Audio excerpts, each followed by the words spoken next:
Caleb, you're gonna have to be very quiet. Okay, welcome to One Stop Co-op Shop. This is Steve. I'm here with Kim. Hi, everybody. We're so excited to bring you Arydia, the Path We Dare Tread. I've been having a blast playing this, and this is your first time playing. I know nothing because he said, let's see how you take this on without any knowledge about anything. So I said, okay, I will be, what am I, a ranger elf? Yes, you're a ranger elf. That's what you picked.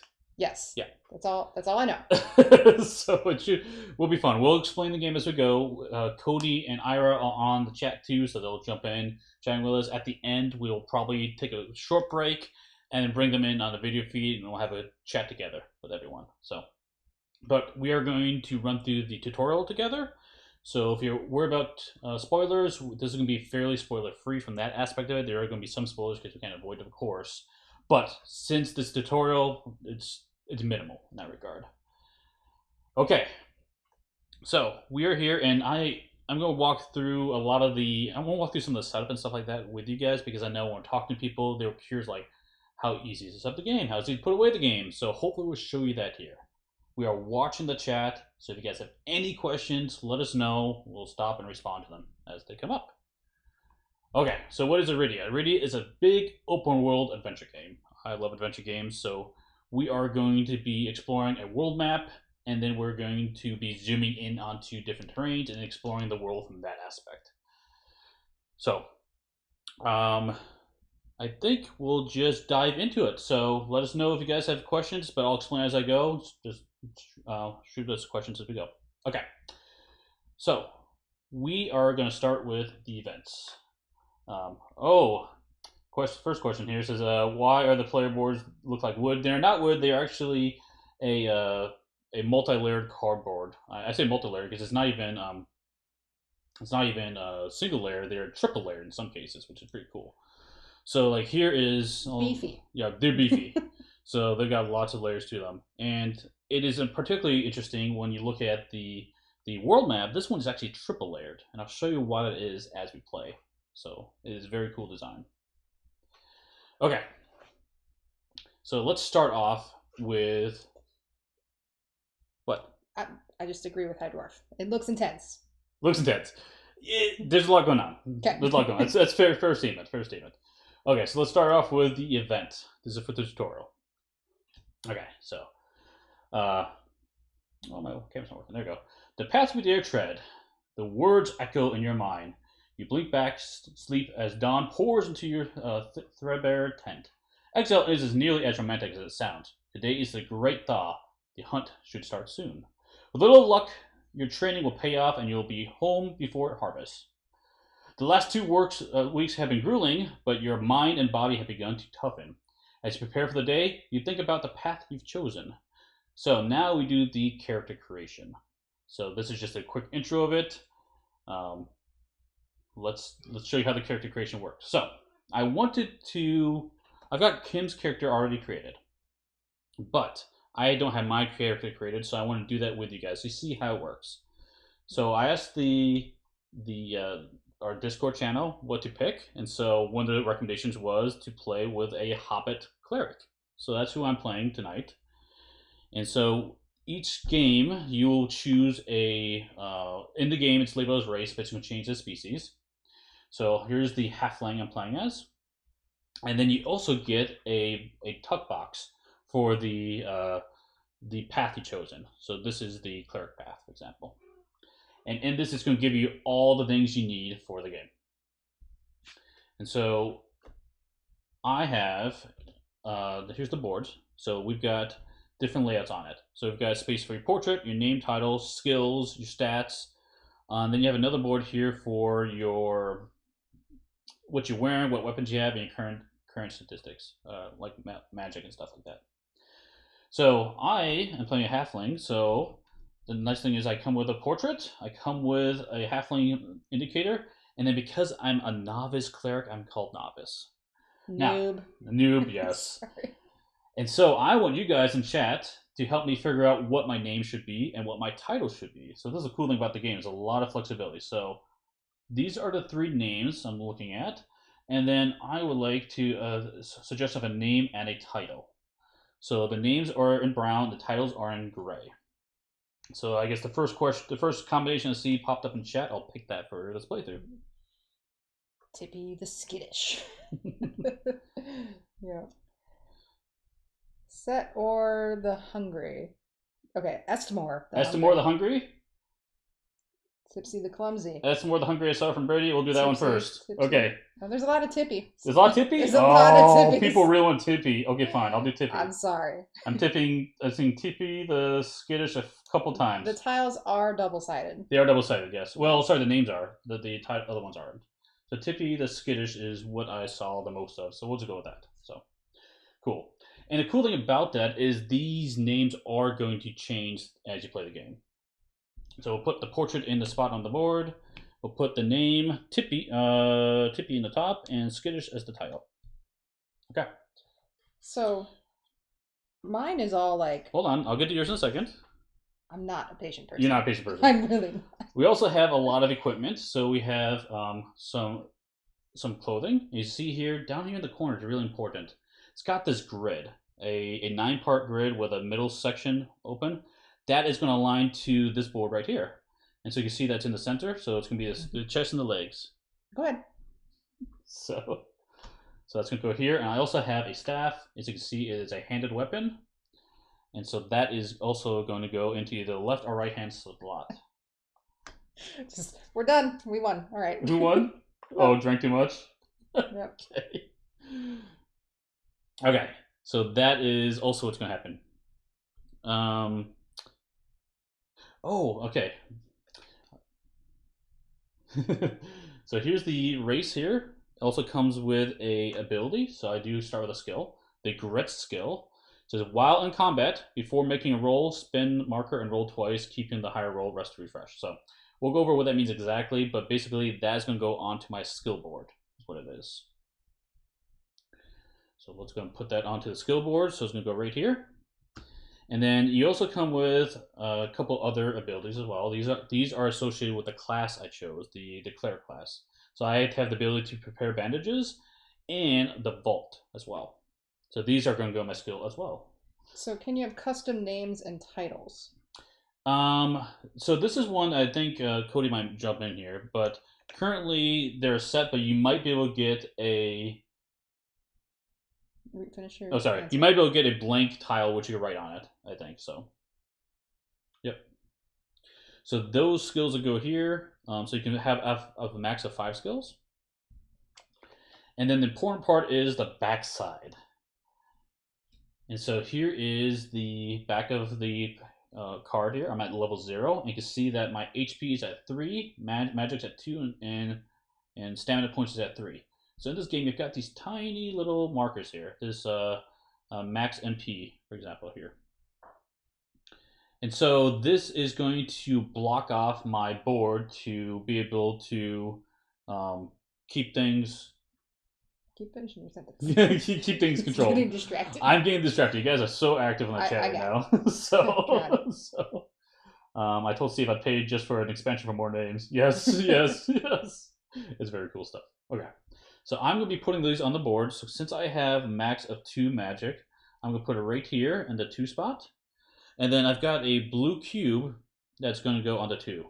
And so this will keep track of how high this can go up on my track. I'll do the same for the HP, which is at 3 for me in this state. And my stamina is at 3, looks like. So these slot in like that. And we put the cubes on the 3 and the 3. So my max stamina, max health. The audio is quiet. Is it just you or is it everybody? Audio's quiet. Let me know. I'm a soft-spoken person. Steve is quiet, loud. I can easily adjust that if it's too loud, too quiet for you guys. Yes. I'll bump it up a little bit for you guys. Yeah. So. Max 5 skills. Can we switch those around on the whim or in town? Great question. So you can switch them, but you have to go do it in town. It's one of the actions you can do. Yep. What prevents the mana cubes from sliding? Great question. If you look at this board, this is actually a dual layer board, so it's in there. It's nested. It's nested in there. You can slide it in a diagonal direction, so it will happen, but it's pretty well. I mean, you got to push it in the right direction. Yeah, and that'd be like an intentional move. I've been playing it. I have not bumped it and had any issues with that, so I don't think that'd be a problem. Yeah. So character creation. This is really cool. I wanted to highlight that for sure. Okay, cool. So I think the other thing I have is a D20, so that can be placed up here. And then we have ready actions, since we're playing two player, we do have 3 actions each. And then we have a bunch of these cubes. So they'll just go here for now, but they do get placed on the board. Oh, I actually do have one more. I have a kit. I do have a medical kit that I can use. So I'll put that on the board. I'll put that on my belt. Okay, cool. So my character is set up. That's kind of how it works. Now, I also want to show how this works when you don't have it set up, when you have it set up in advance. So Kim over here has hers in this fancy dancy. Look at this little packet. Where's the camera? That way. It's so it's fancy. So you did all this pre-game. Did this pre-game because we talked about what you wanted to build. Well, I just said I'm an elf and I'm a ranger, and then you're like, got it. Okay, so yeah, so I slide everything out, and then I really don't understand films. You don't know how cameras work. Yeah, so it's all set up nicely, tucked away. You can have that. Thank you. Okay, I'm gonna let you. Oh, I didn't show one other thing too. The skill tree that's in there too. Okay, well, do you want to show? Where do you want to be? Yeah, you can take it out. So the other thing is each character does also have a skill tree. I tucked it underneath things because I needed a little more space because we are kind of crammed in a little bit here. So here is the skill tree. It is also a triple layer board, so you can push these down and lift them up to unlock things. So I won't go through the details here, but each character has their own skill tree and own unlocking path. So right for this playthrough, I'm just gonna keep it tucked underneath this character board because you really don't need it until you start leveling up. I found, so I'm gonna keep it down here. Okay, so Kim, let's go back to her. So you've got your boards set up. Yep, and so you can take this and you can tuck it underneath one of your boards if you want. But you can see that all fit within her envelope. My fancy box. Yeah. And so really, all you need to do at this point is take your wooden cubes and put them on the board at this point. All right, so you took all the thinking out, so I appreciate that. All right, put my little cubes on. My dice go there. I have my 3 ready points that go there, and all these cubes go over here, and that's it. Ready to go. Yeah.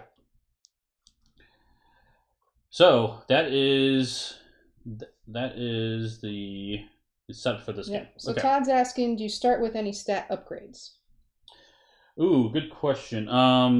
You do not start with stat upgrades in this game. Well, sorry, you start with what's predefined for you. So if I come here, look at this card. On this card, as soon as it focuses here, let me fix it real quick. Thank you. What? Nope, I'm just reading. You do your thing. Okay. So what that does is it tells you exactly what you start with. So I'm going to start with HP, mana, and special. You don't start with any... Actually, I did forget one thing. You start with these stats down here. This is what you talk about. Yep. So you start with those at level 3, 2, and 3, and I start automatically with level 1 Dex, level 1 Wisdom, and a level 1 Charisma. Okay. And Pumpkinhead, I agree. It is totally Legolas. I didn't even notice that. It is Legolas, yep. All right. Okay. He was so dreamy. That came out in high school for me, and that was fabulous. Okay. Okay. I'm glad you're having fun with that. Okay, so what that means is I'm gonna put my Dex on. Am I focusing my board? Yeah, man. Did you Dex answer up here? David's question? Did I miss that? What David question was it? If stats are adjusted by the starting race or by profession. They are adjusted by your starting race. Is how it works. Yep. How does the question here? How does it store mid-session to complete the session another time, or is it not meant to be split sessions? So how it works is, and we'll get through this as we play, you can save the game when you go to town. That's the save point.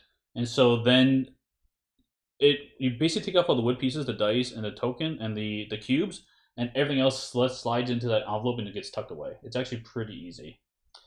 Question, can you erase the X's on the stat card for replayability? No, those are printed on there. What you can do is put a sleeve in there to write on it. And this is just keeping you track of your starting ability. So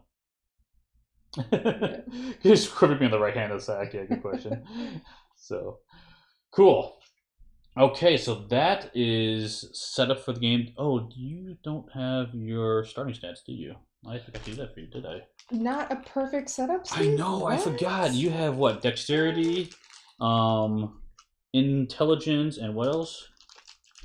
I And don't know where you're looking. wisdom. Okay. Wisdom. Okay, I forgot to set that up for you. I apologize. Level 1, 2? Oh, it's on the Level chart. ones. Level ones. Yep. There you go. Just start at 2. Okay, so that is the leveling up stuff. That's how you create your character. So I've got my character set up right here, ready to go. Oh, I do actually start with a cube on this reaction as well. So these cubes are multi-use. They're used for a lot of different things. So okay, that is enough for. Pumpkinhead. Yeah. Very true. Okay, yeah, I make things harder. I know. I not made this one harder yet. So. All right. So there was a little back and forth about which hand the bow and the quiver should be in. Does that matter which hand stuff is in? It does. Not really. I'm just messing with you. Because it's like, oh, your left arm got chopped off. You lost that. That doesn't happen? No. Okay. You're fine. All right. I'm going to leave the quiver where it's Yeah, Ira's got it covered. Cool. Okay, cool. So let's go back to the event card. So here's the event card.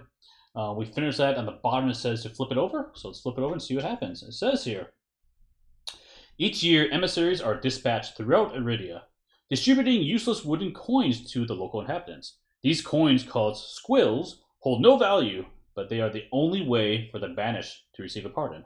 Exiles must prove their worth. Collect the most squills by harvest, and you can return home. You won't be alone in the hunt. Other exiles will be competing for pardons as well. The laws stipulate that exiles may band together in parties no more than 4, pooling resources to gain a group pardon. You think it's time to size up for the competition and maybe find some allies. Okay, so we're ready to start the game. We did the creation. So this tells us what to do next. It says flip hex E2. I'll show this in a second. And then we're going to draw a big tile, and then this icon down here, then banish this card. Banish means this card is going to be removed for the whole campaign. We're not going to reference it anymore. And the nice thing about that is, let's see, it does come with a really nice tray with all these nice dividers in it. Let's angle it up a little bit so you can see. And so the banished cards just go in the back. It makes it real easy to keep track of all these cards. Okay, so what does the hex mean? So Kim, I'm gonna have you do that. That's on the world map. You find hex E2. Should be that one. Is that E2? Yes. Yeah. Okay, flip that one over. Oh, flip it over. Just put it right back down. Actually, hand it to me. I can just do a nice zoom in for people. So here's what it looks like. Those hexes that you look close. It's got E2 in the corner. It's got some icons around it. That's how you do movement, and has things you can do on it. So it says big 0 is when you zoom into that spot. That's the location I'm going to grab. POI 1, point of interest 1, we have something else we can examine, but we're not going to worry about that yet. But that is going to be on the map in that location. Oh, let's point out too, if you notice that underneath that, it's actually got a divider in here. So it's actually triple layered. So you push on one end, pops it over, flip it over, and just stick it back in. And it's really slick how that works. Like yes. They did a fantastic job. So it's easy to get in and out. Yeah, real easy. So yep. I've moved us all around. Oh, that's okay. And then go ahead and take that black marker and put it onto the camp. That is our party token. That is where we are. Oh, cool. So these are just for coolsies? Those are the miniatures we get. So when you build your character, the other thing you get to do is you do have a base for, this is the cleric base, and you get a head. So here's the hobbit head. To create the miniature, you actually stick the head in there, and now I've got my custom miniature. I'm glad you said that because I thought I had broken it. But I didn't say anything. So yeah. Yeah. So here's Kim's elf ranger, aka Legolas. So it's very, very cool. Do you do anything advanced to prep the path treasure chests? No, you do not. I can show you those briefly. So if you don't mind, don't open the box, but you don't hand me one of those boxes over there. Actually, hand me one of the other ones. That's the basic one. Sorry. So what he's talking about here is there's these treasure chests. And let me zoom in a little bit. So here's the path one. So each class has their own specific treasure items they get. They specialize for that class. I won't open this up, so leave this thing secret. But I want to show you that there are stuff in here. So So the minis are this tall. Like that. Yeah, we Maybe need like a banana for scale. Like inch 20. I don't know how to describe it. They're pretty big. Cody might have a better They're answer. pretty big. Cody can. They're not like puny. Yeah. Okay, so that is it. Let's dive into it. So remember, it said that we have to dive into Big Zero. So in the game, there are these giant envelopes, and so here it says Big. So in here, it's got dividers as well. I'm gonna grab Zero, and we are going to look at what it is as we zoom in on the board. So there's some really nice artwork on here. There's also a description, so let's look at the description together real fast. So the description here, it says Exiles Camp. Threadbare tents stand here. Flaps swing lightly in the breeze. As you draw nearer, the din of the camp washes over you. Voices buzz in excitement. Swords clang in practice. And as you approach, a mustached man beckons you. Okay, so the other side of that is the board. So we're going to start on the board here. I did see Pablo. Thanks for the sub. Oh, yeah. Thanks for the sub, guys. Right. Let me zoom in here. So we will put the board right here. Okay. So here is the board, and you can see that there is a icon down here. It says Hex E2. This is how you leave this area to go back to the world map. And then from here, we can explore the area. Now there is an event here, so I'm gonna put an event token on it, and there's an NPC here. So this is someone we can go talk to. There's also someplace up here to explore, Medium Zero. So if we go over there, we can then grab a new tile and see what else is around. There are lines on the board to indicate what type of terrain it is as we move around. Single line terrain, single dash is normal. Double lines a little bit harder to move through, and then there's solid lines which you can't move or see through, and then black dash lines have block line of sight. So there's all sorts of line of sight rules. Okay. Cool. Okay, so we did that. We place our minis on the entryway down here. And then, because we are in adventure mode, we can start playing. Now, how it works in adventure mode is we don't need to worry about actions in our movement speed, because presumably we're not pressed for time. We can go wherever you want. Now, at some point later, this might turn to combat mode. We actually have combat on the same map, but we won't get to that yet because there's no bad guys on this right now. Good. So let's go shopping and do something. Let's go do something. Okay. So I recommend that we go talk to the man. If you would like to. Lead the way. You want to do it? I'll talk to the man. Go ahead. How you doing? Good. Sorry, so move up to NPC 0. You have to be next to him someplace. What, is that this? No, NPC 0 is right here. Oh. Next to him? How many movement? Does it matter? Doesn't matter, because we have infinite move because we're not pressed for time. Yeah, you did just say that. Did you say that? Yes. So in the game, there's a bunch of, and I'll just show you a little bit of the card here. So if you see here, NP0A, this is the character I need to grab, and here is the Guildmaster. So I'm gonna hide some of this so you can't quite see it. Sorry, my son's talking. What do you want, bud? Keep going. So this is the Guild Leader Thades, and tells you a little bit about his. This is how you do some RPGing. So this is the his demeanor, and then kind of like what's going on with him. So he is a weather-bearing man, stands here warming his hands by the fire. Then there is some dialogue behind, underneath here, and some choices. So I'm going to read this to Kim, and I'm going to have her make some choices. So, after all that training, the day has arrived. Time to get out there and do the guild proud. If you want a little warm-up before you go hunting squills, you can fight the practice dummy one more time. Let me know when you're ready to leave. Okay, so what would you like to do? What would you want to say to him? All right. Where's the dummy? You want to talk about the dummy? Yeah. So the interesting thing about this is on here it says practice dummy. I flipped the card over. On the other side it actually shows practice dummy. So I'll read that text because it kind of tells me what to go. Okay. It says, I was working on a more powerful dummy, one that would really challenge you, but it's gone missing. Anyway, the old one still works fine. When you're ready, head up to the field and I'll get you going. Now, Kim happened to uncover this immediately. On these cards, every once in a while I come across this little symbol here, a blue book. This is a role-playing point. So if we go back to Kim's board, so on her board, she has a role-playing point right here and an empty slot with a +3 behind it. She earned that. Ha! Oh, wait, no. Wait. I earned that because I was role playing. You happen to pick it. Oh, I picked it? You picked it, yeah. I'm sorry, I get it. So on my board, I've got a role playing point. I'm going to put a marker on top of it. That is very important because that's how you mitigate your dice rolls. In the game, at some point, if I roll this d20, I don't like what I get, I can spend this point to add +3 to the result. So you get it because I was role playing. You were the character, yes, and you just improved the game so much. I did by your voice. You love my voices. Yes. So not really. Your manly women voices are amazing. Yeah, that's something else. Something else for sure. So that's that's the dice mitigation in the game. Okay. And so it's a good idea to take turns role playing so that everyone can get a role playing point. Okay. So looks like you guys are. I'm trying to keep up with the chat, but you guys are just going crazy right now. So Cody's in. He can help. Yeah, you guys are awesome. Okay. So you can ask. You can keep talking to him. Or you can leave too. You can ask about the guild potentially, maybe squills. Yeah, what are squills? Squills. Those things, yeah. Squills are small wooden coins given to the exiles in exchange for help. Your goal is to collect the most squills by harvest in order to receive a pardon. Okay.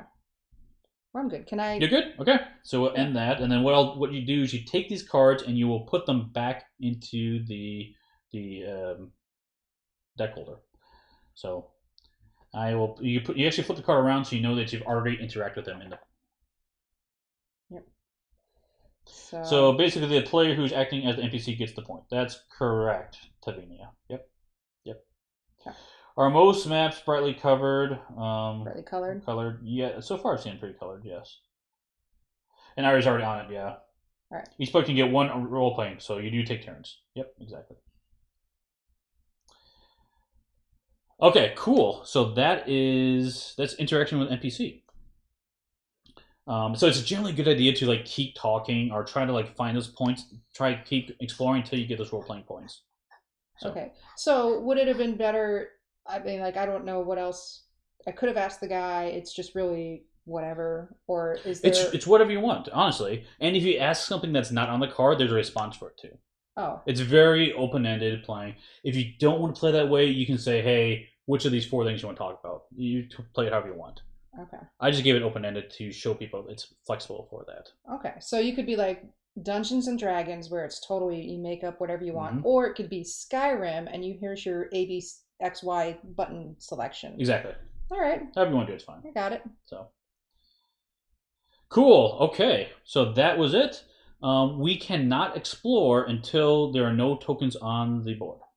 Okay. Is the important thing. So we do need to go and encounter with this event. So since you talked to the guy, I'll head over to that event, and you just have to be next to it, and we'll reveal it. So on the board it says EVT 13. So I will grab that card, and we'll see what it is. Okay. So here he says. So I asked him where he got the fish. The small crowd erupts with laughter as you draw near. A tall man with long blonde hair is at the center of attention. He eyes you cautiously as you approach. We often don't see new faces. Where do you hail from? What do you say? Or maybe I say it. You say it. Say came from the shrubbery around the corner. I don't know. Who? I just emerged from some shrubbery. That is my land. The land of the shrubbery. I was thinking, we come from Mount Olympus or something crazy. Shrubbery. That's the first thing I had. I don't know. Standards. So you flip it over, and it says here, yes, I should have guessed, by the smell. More laughter. The man slaps his companion on the back, and they saunter off chortling. The crowd begins to disperse. Exiles mill about, tightening packs, sharpening swords, and preparing for the day ahead. So it says gain +1, and that purple symbol is experience. We've gained our first experience of the game. And then banish this card, remove it from the game. So, how experience works in the game, to be some sass, yes. Two, having some fun. So, the one thing I really like about this game is how experience works. There is a place to hold it here, so don't mind grab a +1 XP to that. And I initiated the event, so I get the XP. But guess what? Doesn't matter how the XP gets earned. Everyone gets the same amount. Oh, so I get one too? You get one too. Ah. So you get to put XP on your board as well. Everyone levels up exactly the same. Okay, so going back to our board state over here, we don't have anything else on the tile, so now we can continue playing. So if you want, we could head back this way, but that's boring. We will obviously go explore what's beyond. Right? Yes. So would you like to head that way? Yeah, I'll walk over there. Okay. Just drop my stuff. This is Med 0 medium. Med 0, yep, medium 0.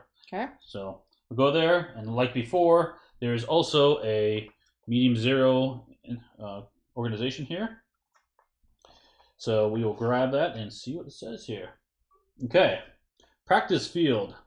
You see a small clearing where the ground has been well worked by exiles practicing all forms of combat.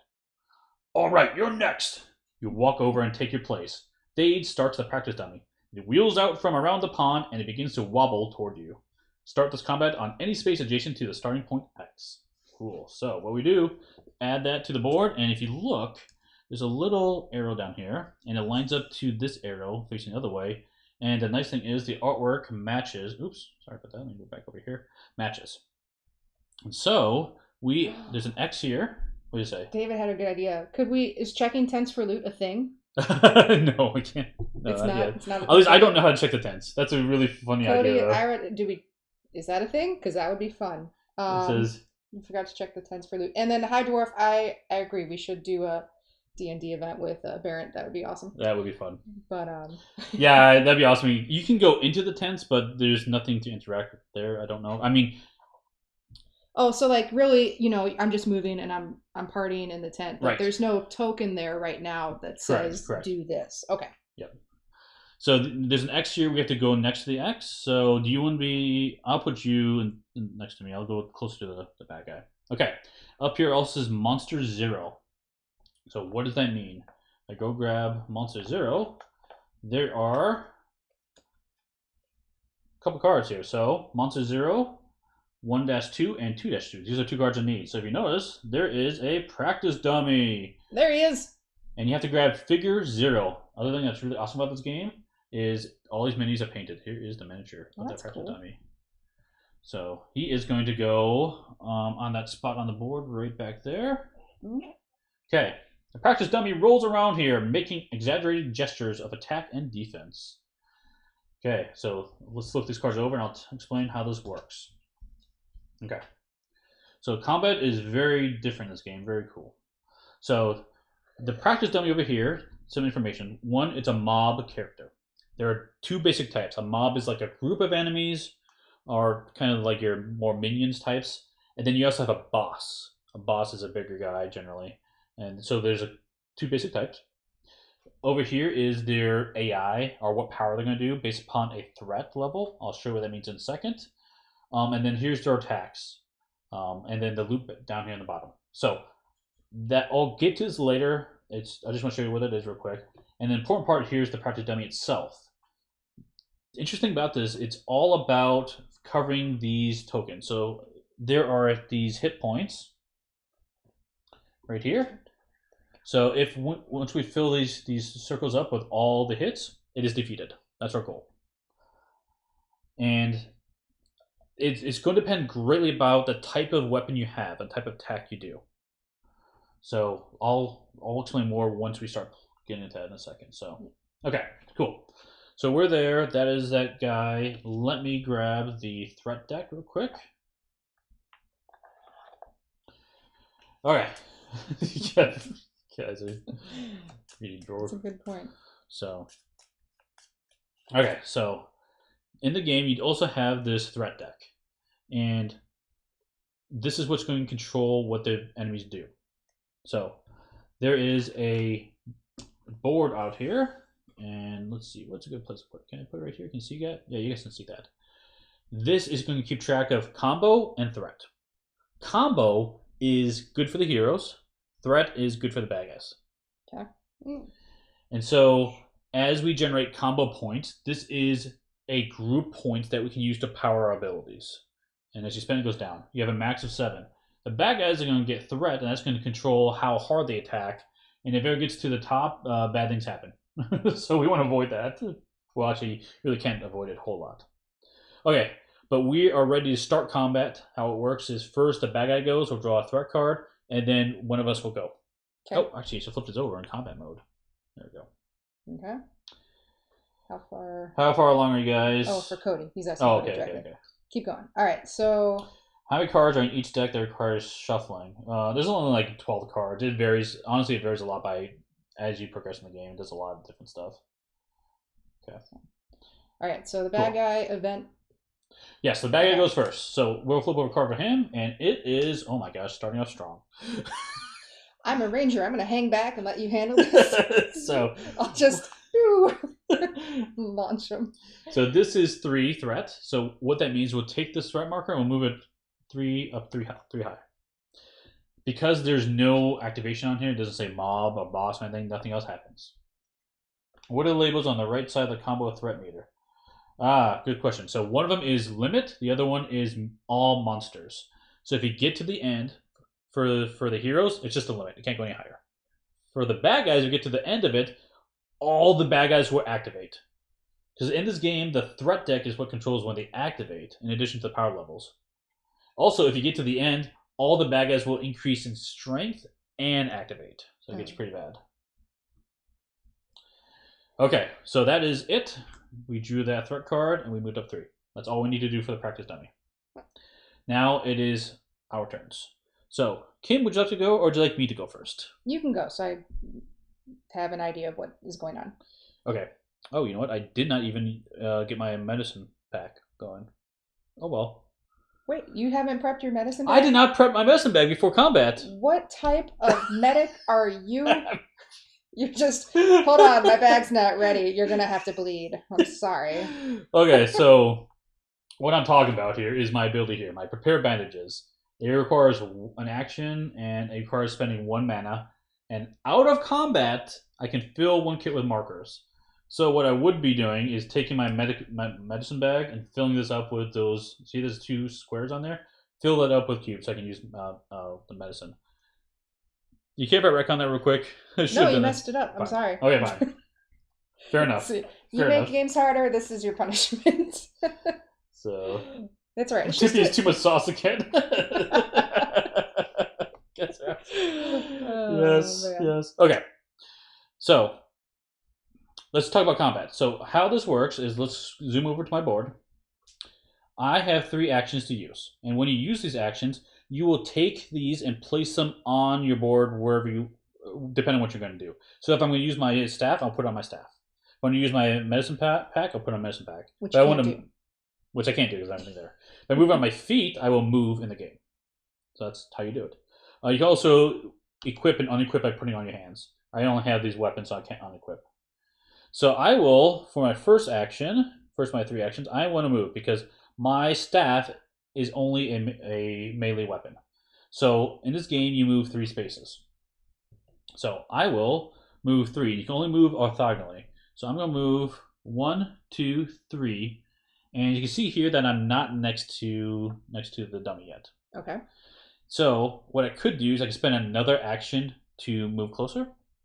But the other thing I can do is I have stamina. I'm going to spend 1 of my 3 stamina to get a +2 to my movement. Okay. So I am going to then move twice right next to the dummy. So now I'm there. Now positionally, is there like line of sight rules? So if I don't want to, you don't want to be in my way, so I don't shoot you in the back. No, you won't hit me. No. Okay. So how it works is, let's look at the staff specifically. So in the game, you do have a bunch of cards. So here's the staff. I need to be basically adjacent to my target. Pretty straightforward. And so each type of weapon, I don't have another. Can you grab me your card over there for your bow and arrow? Your card. This thing? No, your bow. The bows? I got quivers. I got hunting knives. Ooh, I have goodies. I haven't looked at any of these. I know. Where's your... Mark, snipe. Snipe. Give me your snipe ability. There you go. Perfect. So just to give an example of something else that's a little bit different, is here, for Kim's snipe ability, she has to be 3 spaces away from the target she wants to do. So these grids show you your positioning in the game. And what's the thing to the left of the grid? This Yeah. is how you do damage. And I'll get to that right now. Okay. So that's my position. Could I use Vault? I cannot use Vault because I don't have any combo points. However, every time you move, you do generate 1 combo point. So now I have 1. It's because my Vault ability, it requires an action and a combo point to do it. So, oh, I guess maybe because I moved, I get the combo point and I spend it immediately. So yeah, I could have done that. I'll use my stamina anyway because I don't think I need it too much in this game for this guy. I'm a little confused, but keep going. A little confused? Yeah. You'll keep catch going. on. Okay, so now let's attack the bad guy. So the important thing about this game is looking at how your weapons attack. Yeah, movement is all orthogonal. So here is my weapon, and here is the dummy. If you notice down here, this icon, it's got the black arrow pointing down. I have to attack from top down. You have to attack from top down? Exactly. Okay. So looking at the card, I have to attack coming from this direction and coming towards the top because I'm swinging down. Like I said, this is all about natural mapping. Swinging down with my staff and I'm coming across.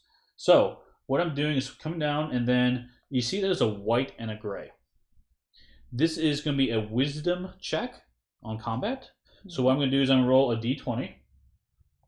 And then I'm going to add my wisdom modifier, which is currently 1, to whatever I roll. And that result is going to determine what I'm going to hit with. Yep. So Steve was asking, if I saw that right, if you could put the marker on the med kit just to show how it works, when that happens. Yeah, we could retcon it real quick. Okay, we'll do so that. I'll retcon that. I spent my magic, and I have a fully stocked med kit. Yep. Monsters attacked first. Yes, the monsters attack first, but I drew a... Oh yeah, so I could have used the Vault after I moved, thank you. But it would have been a second, but it would have to be a second action, yeah. And the monsters attack first, correct. Yep. But in this case, they just got the 3 threat because they didn't actually activate. So. Okay. Cool. So you're swinging staff, so you're going to have to hit them on the left or the right shoulder. So I can choose which of these I want to target, but it has to be coming from the top. So obviously I want to choose this top left one because if I roll well, I get to do the one to the left and the one immediately to the right of it. Make sense? So... My eyes aren't that good. That's fair. Okay, so here, I'm going to roll the dice, and we'll see what I get. So I need ideally a 10 or higher to do really good at this. So here we go, roll the dice. I rolled an 8. 8 plus 1 is 9. So I hit just the white value. Notice it's white is 2 plus. Okay. So I just get 1 damage. So I can put 1 damage on this spot here. Now, what I could do is I could modify that with my role-playing points and add +3 to that. You want to? Can you swap left to right to left for damage? Yes, you can choose what side you want as long as you follow the directional arrows. Is there a particular place you want standard attack? It depends on the attack type. And the card will tell you when the grid to attack from. So it says do it. Roll. Okay, I'm being called to spend my my role playing points. Yeah. So I'll spend that to add +3. So it's gonna hit twice. Where'd your +1 come from again? My wisdom. Your wisdom. Okay. Whenever you check, you almost always add your wisdom result to it. So. Okay, so because I got more than 10, have me another damage. I got the gray value, so I get to do the white spot and the gray spot. So I come down on the left and hit top and come across. Now, if I were to go again, because these are damaged, I get to go in the next highest ones, going down. So I'm going to be working my way down as I deal damage. Okay. So a lot of the game is going to be coordinating. Oh yeah, I've got this weapon. It slashes across the body. Mine comes from come from the top. You will have to be coordinating to make sure you don't you optimize your attacks. Cool. Okay, so that is my second action. Sorry, my second action. My first action was to move. My second action was to attack. I've got 1 more action left over, so I might as well try attacking again. I don't think there's anything else I need to do. Nope. Let's try attacking again. Okay. So yet again, I need that that 10 plus. So let's see what happens. I'm targeting this one. You can spend the points, the bonus after rolling, or do you have to decide that before? You can do it after. Okay. You can do it after. Yep. Roll the 15. So that is awesome. Another 2 damage, please. So I came down on top. I passed through my damage markers, and I hit the next layer because I'm hitting this spot. I combo there to the right. Okay. Yeah. So if you guys get a question, I'm not sure what you're talking about, but yeah, let us know. So, okay. So our monster now. I think the question was, where do you know where to stand? Oh yeah, we can talk about that real quick. So your attack card has the little grid on it, and it shows That's your correct. position. So his is. So I'm the triangle, and I have to be facing towards the X. Oh, could you physically turn your body the other way on the? It doesn't matter. It just means you just have to be next to him. I have to be next to him in that spot. I could have been to the side, because this could be turned sideways. That works too. It doesn't really matter. Okay. So basically, I need to be next to him for this attack. All right. Yes, weapons have multiple paths. In fact, Kim has one that does it. I'll show you the snipe real quick. So here's the snipe. If you notice that when she hits with this, she does something in the middle and diagonally in the 2 diagonal spots.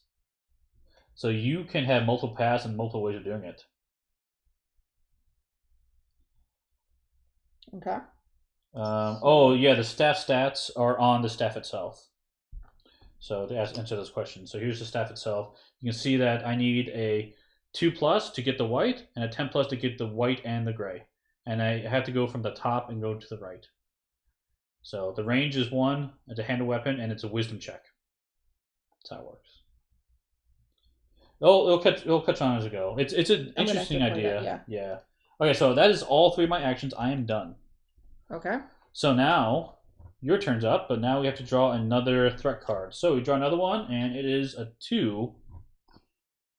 Okay. So he's going to be up at 5 already? He's going to be up at 5. But he's not, I mean, is that the bad guys, they just bring up their threat until other things happen, or are there other things that are going to happen in those cards? Other things happen in those cards, okay. Yep. And so technically, if you want, I can redraw that to see what happens. So. Well, I'm sure we'll have more bad guys.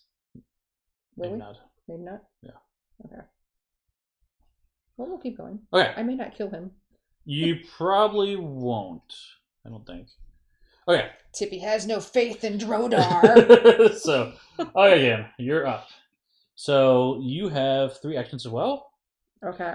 And so just to help clarify what's going on, actually, you should be you have a quiver. I do have. What does my quiver do? Think you're supposed to put stuff on your quiver spots. Like so, what? Yeah. So here, let's look at Kim's quiver real quick. Can you attack diagonal? You cannot. You have to count range. Sorry, line of sight is middle to middle, but you can't. You have to count range orthogonally. If that makes sense. Yeah. So Kim has a couple ones. So she has. You should grab your quiver card if you don't mind. This fancy one? This fancy one, yes. So here's the quiver she has. You get to put a single marker on the quiver when making an attack. So I'm choosing which bonus to use, or which method. Yep. So you can choose to either get further range and hit a specific point, or try to combo with this other one. And then every time you attack, you can change it. Yeah, you basically pull. You're like Hawkeye pulling different arrows, right, for different types of attack. I'm Legolas. You're Legolas, yes. No, I'm Drudar. Drudar. So go ahead and grab a green cube, and you can pick which one you want. Do you want to be able to pinpoint damage and shoot a longer range, or do you want to hit harder? Well, my hits on my arrow are a 2 for a singleton or a 12 or higher to combo. That's a pretty high roll. I can do it. I'm gonna combo. You're gonna do the combo one? Okay. So I'm second guessing myself, but I already said it. I'm doing it. I think it's fine. Okay. I think it's fine. So you're gonna try this combo one, right? Go ahead twice, because you may be able to kill him before he attacks. That's the goal. You might be able to do it if you roll well. Oh wow, my green screen makes that cube see through. I apologize, everyone. That's all right. Friendly characters, Steve had said earlier, they do not block line of sight. I don't think they do in this But game. now You can you definitely don't sound very confident. no. You can Cody Ira, please.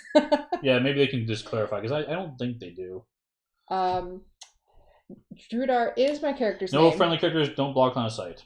Also remember this is still a prototype, so things can change. Yeah, that's a very good point. Yep. And Drudar is the character's name. And Yes. I don't know how many name tokens there were. There's a few of them, and it's going to change, of course. Yeah. So okay, so you can choose to attack with the combo one. Okay, so you can add those back. Actually, let's keep this practice bow out so we can make sure people understand because this could be confusing a little bit. So okay, so you have a range of 3. Yes. Now I could snipe, which is an action, and then if I hit him, I do additional damage. Is that what that is? Yeah. So if you're asking specifically about this power, it requires an action to do, and spending magic to do so. So if it will let you hit a center point, and then hit 2 diagonal points on the character hit card. So if I go back to the enemy, here, so he's got 4 squares down here. So if you would hit here, you can diagonal to this spot. Oh, maybe see how that works. Okay, so maybe I actually would want to target because then I could do 3 hits. Although this snipe doesn't really help, to be honest, because the ability you chose on the quiver. Where's your quiver? Right here. It will give me 2, and then it'll get you 2 straight down. Straight down. Okay. Yeah. So it'll be honestly probably even better. You just to get the 2, you need to roll 12 plus on a dex roll. We'll see. All right. Okay. Okay. So now you can do your attack. Attack. So well, first you have to get in range. You have to be within 3 range. I do have to be within 3. So I'm going to move with my feet. Yep. Can you show my little? Yeah. So you can go 1, 2. Let's shoot across the water. Shoot across the water. You can do that. The water does not block line of sight. Yes. And I feel safer. 1, 2, 3. You're not quite in range. Okay, so I'd have to move again. You can use your stamina to move twice. Okay. Up to twice. Where is this speed? Is this it? Yeah, that's it. So you spend one of those, and then you can move 2 more spots. So 1, 2. So now you're definitely within range. Now you're within 2 spaces now.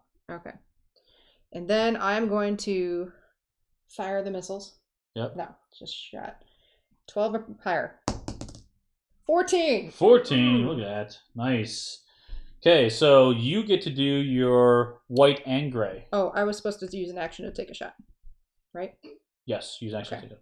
So you get to do your white and gray for that hit, and because that is straight down, you get to you have to go from top down as well. So where you should pick, actually doesn't matter. I should have. Well, because it matters for you. You would probably do the right side because I attack from the left. Yeah, a little bit more. I would do right. So you get to grab. Let me put this on the camera here so people can see it a little more. So she's gonna be attacking here and going straight down because she rolled really really well. So 1, 2. Okay. All right. So I have 1 action left. Yes. So you can take another shot where you're at if you would like. Oh, good point, Larry. Yes, it is 11 or higher because she has +1 for Dex. That's correct. Yep. Oh yeah. Yep. Yes. Congo trap should go from due to movement. You guys are awesome. You are also correct. Thank you. That is up to 2. Thank you.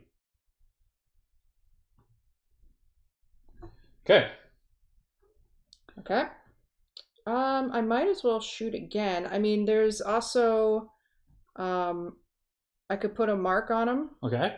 That's free. I would spend HP. Combo point? A combo point or this point? Nope, it's a combo point. What's that?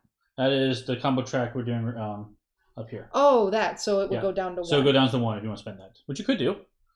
But if we get to 7, that's just a max. This is a max. No bonus happens. Nope. So I might as well use it. Okay, well, you're going to mark. What does mark do? I don't even know what it Mark does. says, I can place a marker on the target monster's card. Next attack against the marked location, you remove the marker and you gain 5 to attack. Oh, wow, +5? After attack, you may trigger 1 critical spot. I don't know what the last part means. I'll explain what critical spots later. This enemy does not have any critical spots. Do you want me to do that for you? It's free. It's free, so you can do that and do something else afterwards. Might as well. Okay. I mean, are you going to use the points for anything? No, not right now. Okay. I'm gonna mark them. Okay. So what? You spend a combo point to do so. So right here, she's gonna spend that to down 1, and then you get to put a marker. So grab a marker. Which just orange? No, or? green. Oh, my markers. Your markers. Okay. Yeah. So you grab a marker and you're gonna put it on this card. So these markers are multi-use, and Yep. I'm sorry, it's gonna see through the green screen. Okay, so now you get +5 to attack. So you've got your beat on him. He's toast. I'll put him back. So that's only for me because I'm marking him for myself because, for example, in XCOM 2, which I also love that game, you can mark a guy, but it bonuses your whole squad. Does this mark only give +5 to me? It's for the next attack. So it's any next attack. Correct. It's very cooperative in that sense. Okay, good. Man, you got XCOM. I'm just making all my. Anyway, so I'm gonna shoot with my bow. You get +5 to the roll. I have +5 to the Actually, roll. +1, +6 is a dex. 6. So it's 11. Math. I just need higher than a 6. 12 is one to hit, and you get +6. Yeah, you need 6. Okay. 6 or higher on a d20. Well, there it She goes. rolled way off the board here. I rolled a 10. Rolled a 10. That's higher than 6. That'll do it. Plus a 6 is 16. You got your double hit. Bam! And you get hit those last 2 spots. It is eliminated. So we took it out before it activated. Now, real quick, just for explanation purposes, I'm going to draw another card to show you what he would normally do. Okay. But yeah, Brian, I was thinking the same question. Does that mark have to go on a specific spot? To place marker on the target monster card. No. It just says his... After attack, you may trigger 1 critical spot. Yeah, no, it doesn't go on a specific spot for that one. It's just the card itself. What's the critical spot again? I'll show you later. Oh, it's a different... Yeah. Someone had so these enemies have weak spots and critical spots. The critical spots are if you do a specific path, you get a bonus damage, an extra damage. And then a weak spot is if you hit that spot, the bad guy will react in some way. So... yeah, are there ways to reduce threat? Because I saw that question, and there are ways to do it, but not normally. You have to have a power. I think there's a power that lets you do it for the reducing the threat. That's a good question. So he's dead. I'll show you officially, but just for explanation purposes, I'm going to draw another threat card to show you what happens. So here's an example of a threat card: all monsters. So now we would activate all the monsters. What does activate mean? Yep. And so what that means is we look at how much threat they have. He has 5 threats saved up as I knock all the damage around. And if he were to go, we would look at his card. He would want to spend 3 of that threat. Oh, okay. See how that works? So then he would attack the closest. This means attack the closest. Move 4, and he's going to prod for +1 damage. Prod means 1 damage normally, but +1 is 2, and he wants to go next to you. So he's going to spend 4 movement to go to the closest hero and prod for 2 damage. Okay. Got it? And so the other thing you look at is the type of dice you roll. So in this game, there are dice, but the enemy rolls the dice, not the heroes. Oh, sorry. You roll dice too as well. But so in this case, you'd be rolling the black dice for this. There are 4 types of dice in the game. And if you notice that these line up to the same, let me move down to my character board. So you see here, this lines up to the same board here, the same area.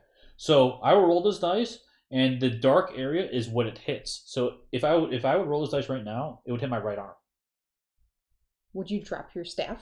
You don't drop your staff, but if you're wearing some armor there, it will potentially prevent that damage. Oh, you need a right shoulder pad. Yes, exactly. Okay. And each of these colors target different areas. So like the yellow one targets like your lower area, your legs and your hands. These target your arms, and this targets your head. So I think black is like the center area. So, and yes, that icon means closest. The other icon here means furthest away. So the nice thing about this is, I like Sword and Sorcery so much because they tag not just the closest, but the furthest one away. Well, yeah, there's different scenarios that the card triggers. Right. And so I'm so glad that Cody and team did this. They attacked the farthest as well. Yes. Yep. So in this case, just for example, he would attack, and then, like I said, it would, if he hit the middle area, which, let's say if I rolled a center here, I actually have armor in that spot. So my armor, if you look at this, has a defense of 1, so I would prevent 1 of that 2 damage coming at me. And then it has durability 2. So grab me an orange token. And so every time I use that, I put a durability token on it. Once I put 2 tokens on it, because it's got 2 down here, I can no longer use it again until I repair this. Oh. So the goal your robe is just shattered. It's not torn. It is torn. So yeah, it's not very good robe. But that's how the bad guys work. Just so hopefully that makes sense. So the first bad guy card you drew was a 3 threat. Had the second one been this all monster card, correct, he still would have attacked full force because he had enough 3. But if, for example, he had no threat and you had drawn this card, yes, you would have done the top attack, yes, which is attack the closest. Yep. Move 4. Yep. Prod attack, which is his 1. Yeah, 1 damage. Yep. Damage, and +2. What is that symbol? +2 threat. Threat. Oh, so then he's just building his threat up. Exactly. Okay, that's cool. Yep. So yeah, all different types of attacks, all different approaches, how it works. But anyway, that's how he would have worked. But Kim, you got the beat on the guy and took him out. Judar! Judar! If armor needs regular repair, I hope you can earn enough loot to keep it fixed as the campaign goes on. Yes, there's also areas that you can do for free. And I'll show you that a little bit later. So depending on where you are, it might cost different amounts. So, in the world. Okay, so that is it. And we look at the bottom. The loot here for killing him is 1 experience. So we both get 1 experience. Okay, where does that happen? That happens right here in the purple spot. So if you don't mind grabbing 1 experience for both of us. And we are leveling up. When this gets full... Don't forget to fill your med kit. Oh yeah, my med kit is full actually. It's I actually have 2 cubes on it. So I can use them to heal. But right now, we're at full health, so we're not worried about it. We're all good. So this bad guy card is gone. That cube of mine, does that go back in my stash? Yeah, you know, it goes back on your board for generic use. So, but yeah, that bad guy is destroyed. We took him out. Just back in here. Yep. Is what I'm asking. Okay. Yeah, go back in there. Correct. So that is combat. Okay. So let me put those cards back in where they go. And put that threat back away. Okay, cool. And then can I reset my board so I put my actions away? Yes, you can reset your board. Yep. Except for my movement, that stays until... That's correct. So looking at your board, the current health and magic and stamina, they stay where they are. Yep. And how do I bump those back up? You have to take a rest action. Okay. Yep. So, oops, I just knocked my board around. Let me reset my board. Okay. So I am good to go. Can you heal after combat? You can heal after combat. So healing is, let me show you how that works. It depends what you have. So to heal, I'll show you what my kit does, since you're asking about that. I need to take an action to do a wisdom check. On a 2+, I'll heal 2, and a 8+, I'll heal 3. Okay. And I can choose myself or someone else to heal. And because I have 2 cubes on it, I can use it twice before I have to recharge it. Okay. So, okay, if someone takes a rest action, does that mean the enemies gain more health? I'm sorry. Rest actions can only be taken outside of combat. It's a specific action in town. And right now we're not in town. We're kind of exploring the neighboring areas. Well, I'll show you exactly where that's being done later. Like on the board, there's this combat token, but the threat is gone. Do I flip that back over? You can flip it back over, yeah. Okay, but now would you rest, or no? You said you have to be back in town, which is you cannot take that action until we're in a specific spot of town. So like a safe spot. Safe spot, right. Where you're comfortable enough to just put your feet up and take a drink, Tippy. Yep. Ease yourself a little bit. Yep. Are there attacks of opportunity? There are not. They won't react that way in this game. So.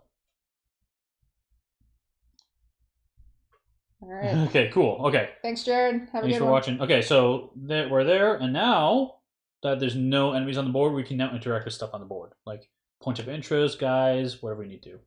Okay. What would you like to do? What's this thing there? Oh, yeah, SMO, a small tile? Small tile. You go exploring? Or what's this little X thing? That's where we started. Oh, doy. Okay, yeah, I want to go explore. Okay, let's move out there. Go ahead.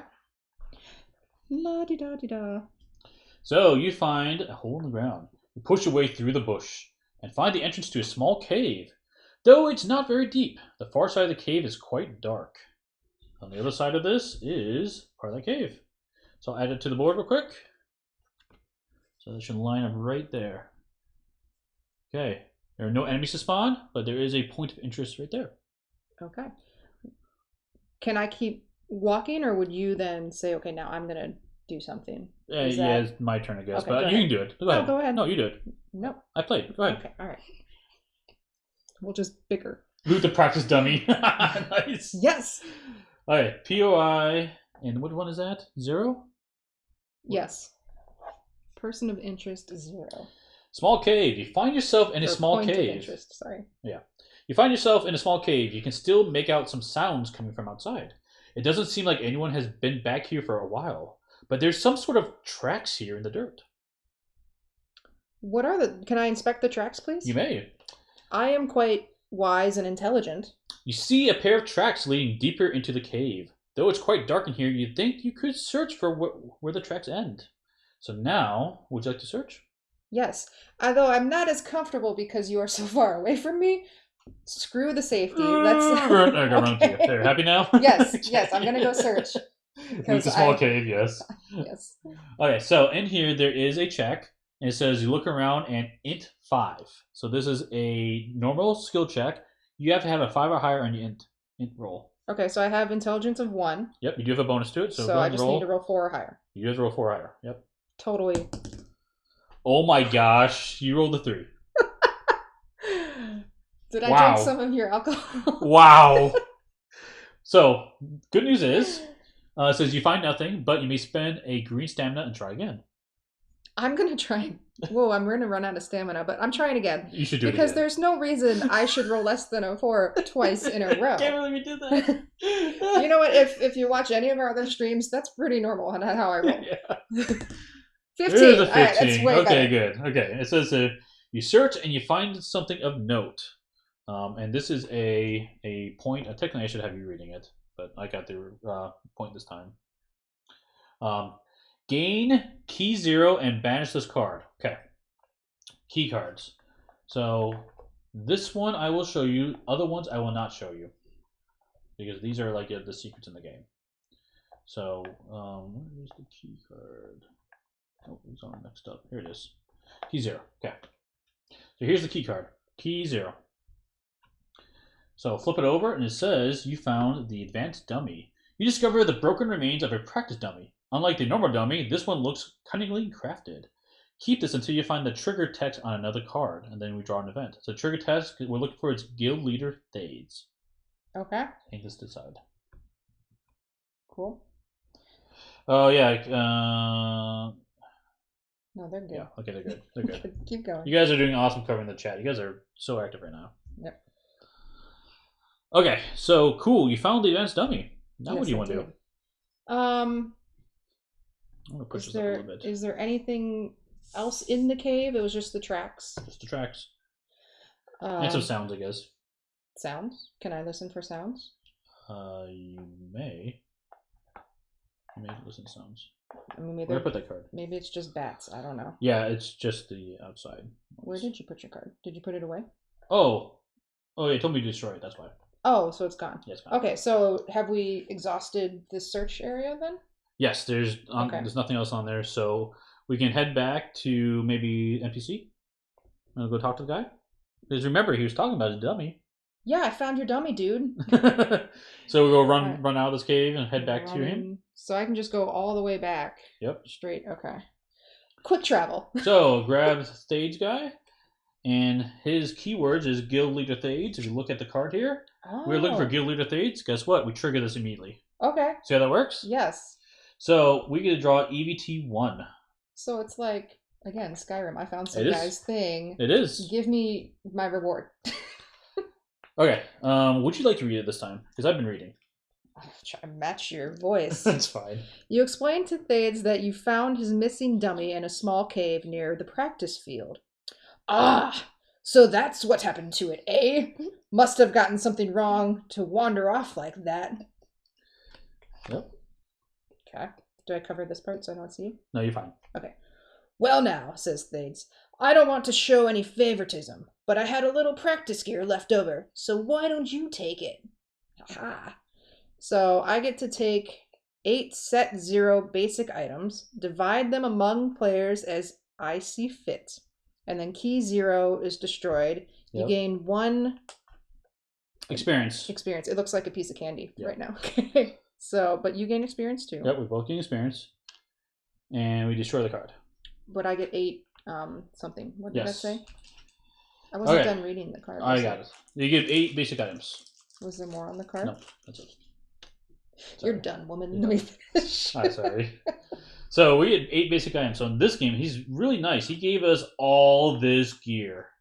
So tons of gear. So we get to divvy it up amongst ourselves. Oh. Yeah. I need some new clothes. All right. Let's see. Okay. You got some boots? So I don't need the naps. I don't need the cracked flask because I can already heal. So I'm going to give that to you. Okay, good. Knapsack gives you more stamina. This is a belt item? You can put it on your belt if you like. Okay. And then, yeah, what do you want? You want? Let's see. I'll take the 2 cuffs. You take 2 gloves. Let's do that. Okay, let me see if it matches my outfit. Oh gosh. Okay. That was very important to me when I played okay, games fair like enough. this. I'll give you the helmet. Actually, I'll be in close combat. I'll take the helmet. You take the boots. Yeah, you're close combat. I will stay you can take the knapsack. Safely away from danger. Okay, so all we're doing is we're putting this stuff on our boards. Practice boots. So we can fill up. And now, because this is going to control... Where does this knapsack go? That knapsack, you put on your belt. On my belt. Yep. Okay. Unless you have to hold it. Does it have a holding icon? I don't know. It doesn't look like. So you can put on your belt. So what does that icon mean? Stamina. Oh, I can gain stamina. Every time you use it, you get stamina. Yep. Okay. Okay. Very cool. You can use this opportunity to make him half elven instead of half evil. Nice. Nice. Okay, so we got gear from him. Oh yeah, let me move my... Yeah, come join me. I guess I'll come join you down because there. We just divvied up all this gear. Yeah. Okay. Did you want to talk to him anymore, or to keep exploring?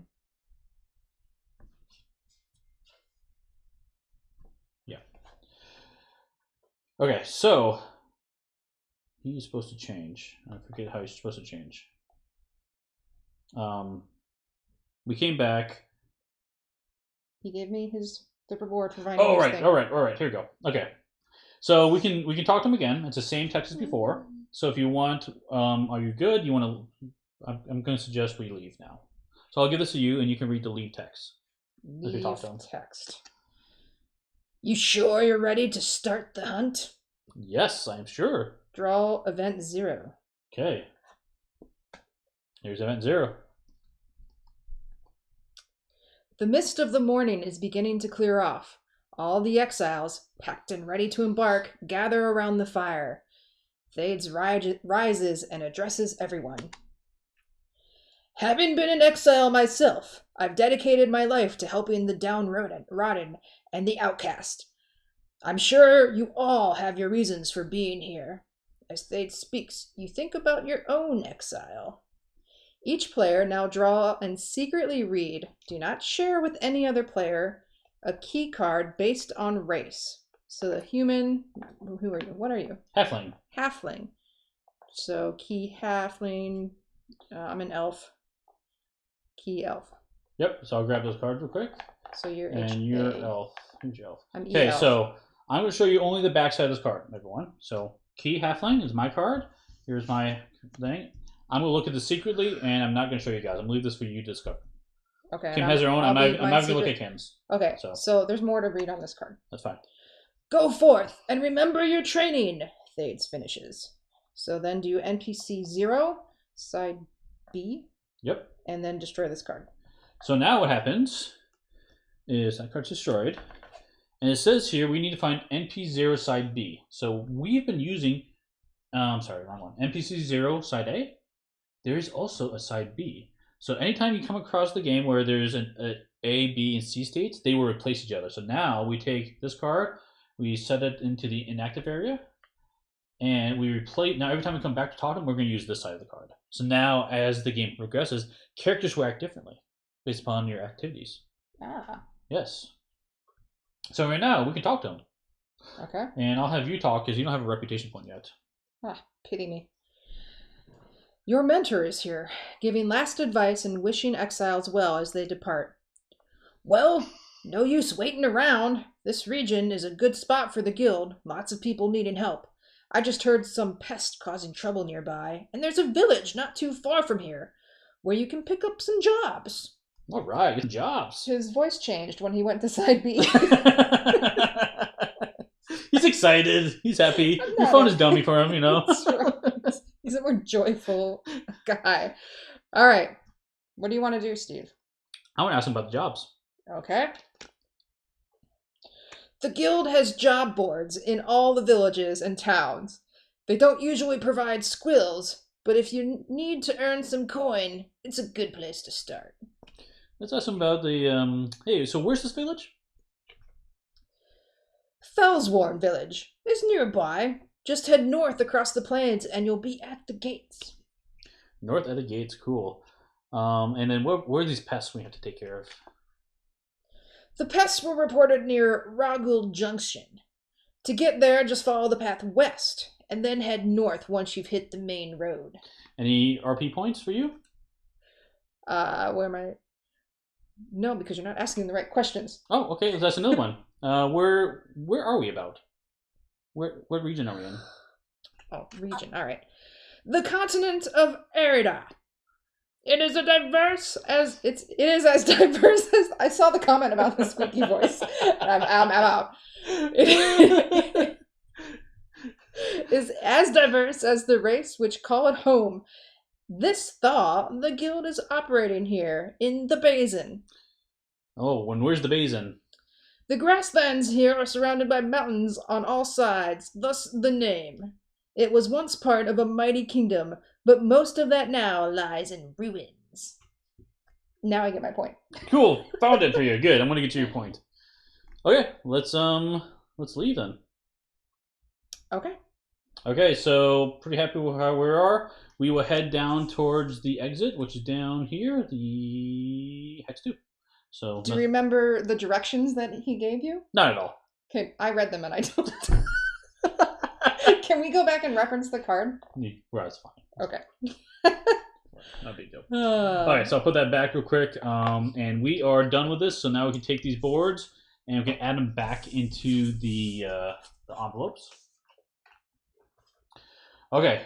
Now, since we're done with that, we can put our mentors on North adventure. And west. Northwest, You got it. yeah. Okay. Put back on that spot, and now we go back to the world map. Okay. So the world map, it had a POI on there. Let's look at the point of interest on that real quick. Which is where? The world map. Yes. Point POI what? 1. 1? Okay. On the tile we're on? On the tile, yeah. Okay. So here's the POI 1, Exiles Camp. So this is talking about the town action. We're now going to town. A small group of patched together tents is here. Exiles mill about, helping each other as best they can. So on the backside, town actions. So here's the important part to answer your questions. We can take the camp action right now, the guild action, and the market action. So the camp action is rest. Here's the rest. Replenish all your health and mana and your stamina, and shuffle the travel deck and travel reset tokens. If your supplies are empty, you can get a ration cube, and you can get something from stash. So you can only carry what you're currently holding on your side here, plus this inventory over on this side. Anything in addition to that is in your stash. The only way to get to stash is going to town action and getting it from there. Oh, so it's like my secret vault. Yeah. Okay. Gosh, I love this. A true adventurer doesn't need directions. I love Never. That. I love that. Okay. The comment above that was about if you don't ask the right questions within the first few questions, you don't get it. Which I didn't ask all the questions the first time, and you just happen to get it. Yes. So no, you can keep asking generally. Yeah. Okay. Yeah. But yes, that is correct. You can only have one rating role-playing point saved at a time. Yep. So you do want to share it around. Yes. And everyone has a point saved up, then you don't have to worry about it. So. Oh yeah, so you can. Doesn't matter what you ask, you can't can't stockpile them. So let's do the good one real quick. Level up. Spend experience to level up. So, and we can only go to max level 4 right now. If you look at our cards, we're at level 0. To level up to level 1, we need 3 experience. And guess what we have? Boom! 3 experience. Oh, and we do have to remember to read our key cards. Yes. Okay. So let's go and spend our experience and level up, and we'll explain what that means. Can the quiver go in the inventory? Yeah, I mean, you could put it away in the inventory. The problem is you can't use in combat anything in your inventory. You have to equip it. Yes. So it's not a wise idea to do that. But I mean, you could do it. I mean, maybe at one point I'll have so much awesome gear that I just won't know what to choose. All right. So when you level up, you will mark this on top here. We're on level 1, and so we will get these markers, level 1 tokens. So you can take that, and I'll take one as well. And these go right here, level 1. To keep track, we're level 1. Okay. And so you were saying, like, on the card, if you really wanted, you could mark Yes, you could. the card, but I like your idea of you just put it in a clear sleeve and then use like that's an easy way of doing it. Brain fart whiteboard marker. Yeah. Okay. Okay, so now every time we level up, we check 1 in this grouping and 1 in this grouping. So right now, I can check magic, HP, or stamina. And then wherever I checked, doesn't matter what I have checked before it, I will get that value. So what that means is, let's say for example, I was level 4 and I was checking one of these boxes. I could have checked nothing before this, and if I check this 7 up here, my hit point's at 7. So it only matters the current one you check, the furthest one along. If that makes sense.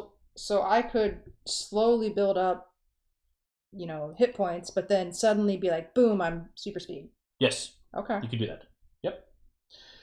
So right now I can check one of those. I am going to choose magic to make sure I can have us healed. I want to make sure I can really make sure I have that available to us.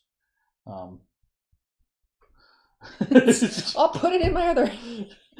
Did you ever give me crap about that quiver there? It should be on my back, yes. Okay, so I'm going to upgrade my magic as one of them, and then I also choose one of these down here. So likewise as before, you can put a marker on these and then increase one of those. So I have my wisdom already. I might choose. What do I want to choose here? I'm not really thinking about what I need here, so I'm going to choose endurance, I guess, just because I can. Wait, Cody says it's a special item that has special rules. It can be in your inventory. Are we talking about the quiver? Oh, the quiver can be?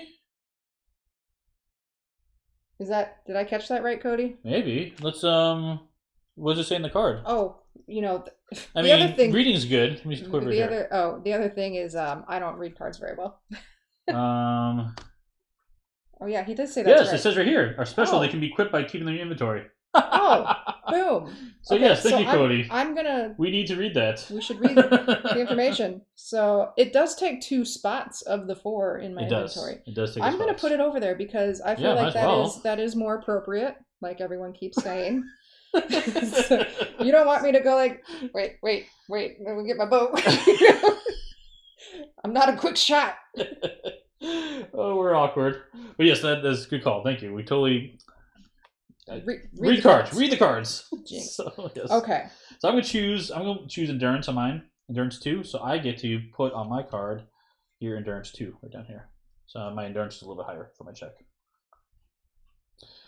Cool. Okay. So the other thing you can do is every time you level up, you do get another skill. So let's look at that real quick. So here is the skills I can pick from. This is another AAA board as before. And how it works is you must pick skills that follow the path. Where is my... Here it is. It might be easier to see on this card here. So this is on the back of my class card. It tells me the different paths you can pick and what they kind of mean. But on the other side here, it tells me what I have already, prepare bandages and vault. And then from there, I can choose a couple options.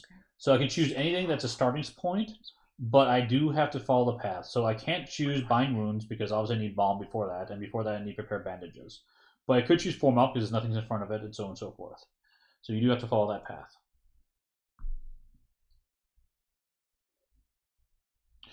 Yeah, what does endurance change now? It's 2. Just for endurance checks, I could roll it.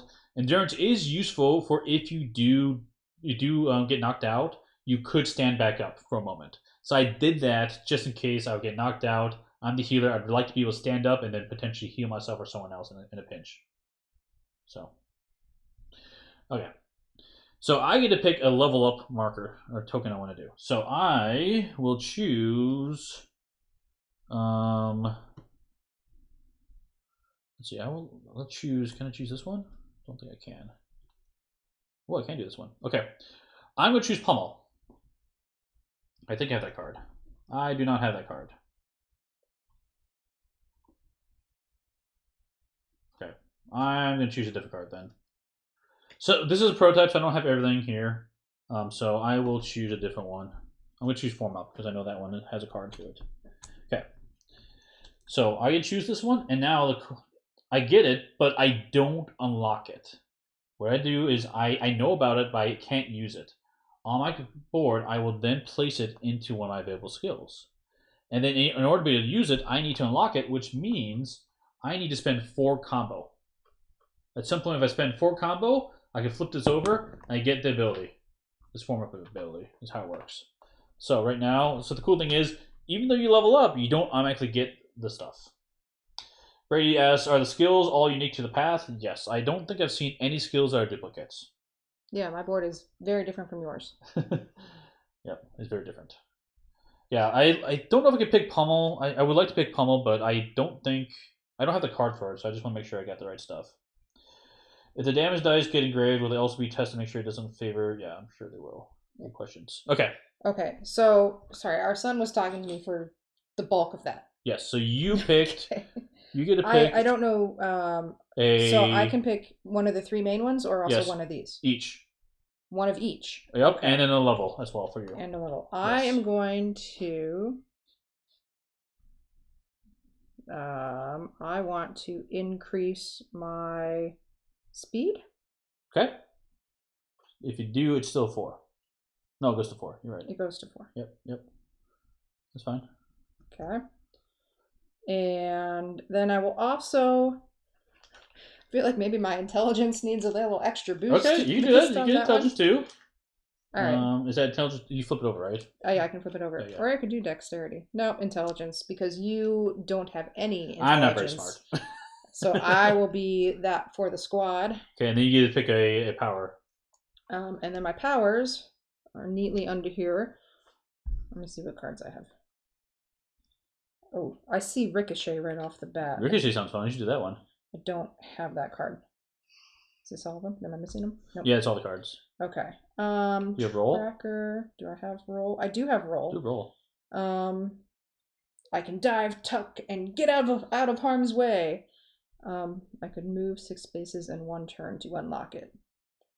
You have a lot of endurance. You can do it. Yeah. Okay. Let me make sure I don't... Yep. Fire arrow. Yep, but you need to do roll first. That's why I said do roll. Oh, because it says gun arrow. Oh. Yep. Oh, I see. What's Yeah, good call, Cody. This is all prototype to change, so I have to be a healer to be a cook. Yeah, you do. You gotta be a cook.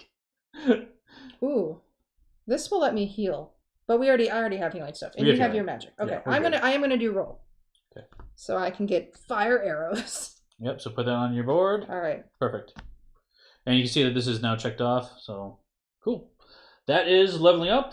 That was our guild action. So now let's do the camp actions. Rest. So let's replenish all our health. Can I tumble? Magic. I don't think you can tumble. I'm gonna say I can tumble. And these don't cost any money. Some if you go to other places, they might cost money, may cost other resources, but these are all free because this is a starting location.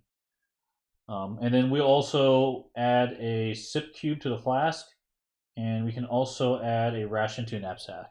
So what that means is, Kim, on your card, you get to add 1 token to your flask and 1 token to knapsack. So you have right now. Yep, right now. Just for fun? Yeah, because it's free to do that, so might as well do it. Okay. So you are all leveled up. I don't know why I have a shield cube on your RP. I just grabbed a thing. It's fine. Grab a green cube. Green one? Yeah. Perfect. It's pretty. We are all done. That's all the actions we can do here, basically. And where are we? Sorry. We are in town. We are at the Exiles camp.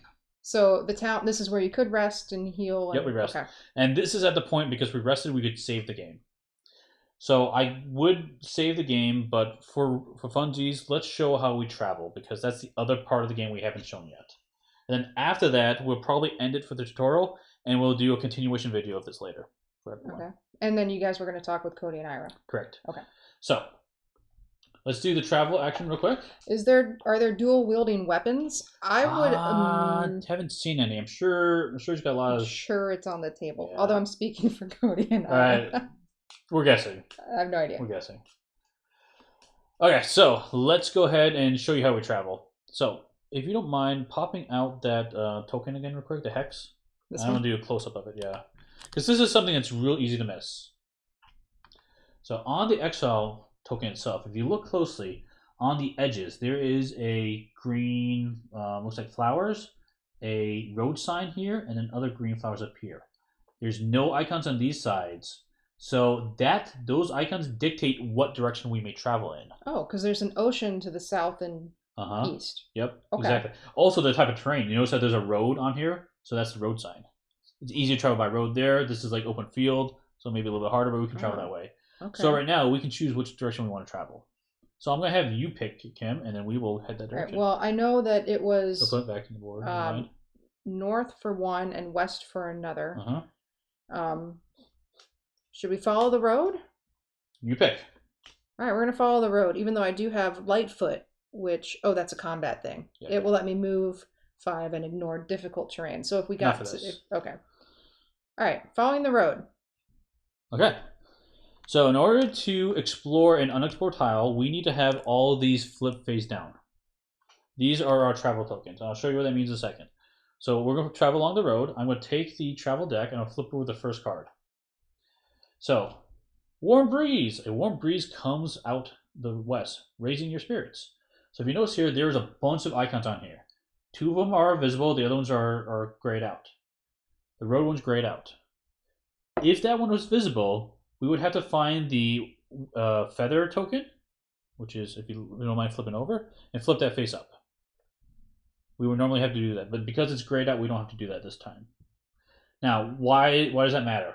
If we were to flip those face up, it's fine for the first time.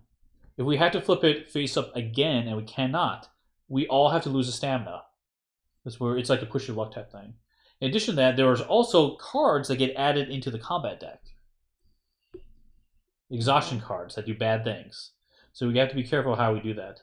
But in this case, it was easy going. We don't have to worry about it. We're fine. And the odds of these icons popping up are roughly equivalent to the type of terrain it is. You chose the road, which is easy to travel along, so there's a good chance we didn't draw that symbol. Okay. Make sense? Yeah, so we're just taking a nice little stroll. Easy stroll. So go ahead and reveal that token. There's a question from Shane. Can you enchant, add buffs to weapons like poison daggers?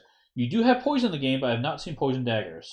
So do you have the stats effects? Or like bumping up your weapon specifically? I don't know. I haven't seen that yet. So go ahead and we'll put this in the middle so people can see. There's the junction that they were talking about. There's the junction. So you see here, this has icons all around it, so you can go any direction you want from this point. So go ahead, and there's no points of interest or anything on there. Ira corrected it. He corrected what? There it is. The skills you choose can modify your weapons. The rogue does have poison. Yep, the rogue has poison. Yep. So. Oh, it's true. You do your skill checks, right? So that does modify in that sense. That's correct. Yeah. Yep. Okay, so then that's how you travel. So now do we move the party over here? Yep, we're there. And so now we can move again if you wanted. You can pick direction. What did the card say? It was west and then north? Or was it west and west? I think you want to go east. We want to go east? Yeah, northeast, I think. Oh, northeast. Oh, yeah, because I think they were trying to get us here. Right. We're going over. It's rough. It's gonna. We're not going off the beaten path. That's fine. It is what, fields? Fields. Okay, so flip over the card. Sweltering sun. The sun beats down, making you tired. So we do see that symbol. So we do have to flip the knapsack face up, which means you cannot explore a unexplored tile anymore. But go ahead and flip that one face up until we flip them back face down again. How do we flip them face down? I'll explain in a second. So we found Northern Plains. To flip these face down, we need to spend stamina equal to the number of players in the game. We were corrected. We should have gone north. We went east. It's okay. Oh, correct. West and north. Yeah, that's right. We went east. Oh, so we want to go north again? Well, we're just exploring around. We're tile flipping. Yeah. Yeah, now we do have to go west. Because you're right, both directions were trying to get us to that tile. Okay. Had we paid better attention. Okay. So right now, because we have a token flipped up, we do have to spend some stamina to drop that down. If you don't mind, go ahead and spend 2 of your stamina, and we can flip our. You should be at full. Oh, I should be at full. I wasn't paying attention. Yeah, you got 2 now. So spend 2 of your stamina. Okay. There's 2 players, and you can flip all those tokens face down. So why did I spend it, not you? Because you have more stamina than me. I'm just choosing you. We can do 1 each. You want to do 1 each? Yeah. Fine, 1 each. 1 each. There you go. Okay, then go ahead and explore in that top corner. All right. Here we go. Okay, we found what type of terrain do we go by? We went through roads. Roads, so we do have to flip this on. Sun is flipped. Yep. Okay. All right, here. So we found a winding shore with some type of house on it. There's a house there. Cody's worried about everyone seeing spoilers now. Okay, don't worry, I'm stopping right now. So I just want to show you until we got the next point. So, okay, that's it. We're gonna end it right there. But that is it. Yes, we're ending it. Are you not satisfied? Well, I am. I just want to keep going. I know you do. All right. All right. Okay. And so I did read my key card. Yes. Don't say anything. Don't say anything. It's interesting. I know, but don't say anything. Spoilers. Spoilers. That's been the tutorial. We showed you how you can move around. We showed there's things out there to explore and find. So, could you announce that we're in spoiler territory now, so your viewers would be warned? Oh yes. Yeah. So, unless everyone's like, keep going, keep going. No. We're stopping. Okay. We're stopping. Yeah, because you want to talk to the guys. We want to talk to the guys. I want to show that it works. I want to show you can get to something. But yes, that was into spoiler territory. So I will. Because wait for the game is super tough now. Yes, sorry, sorry, Brady.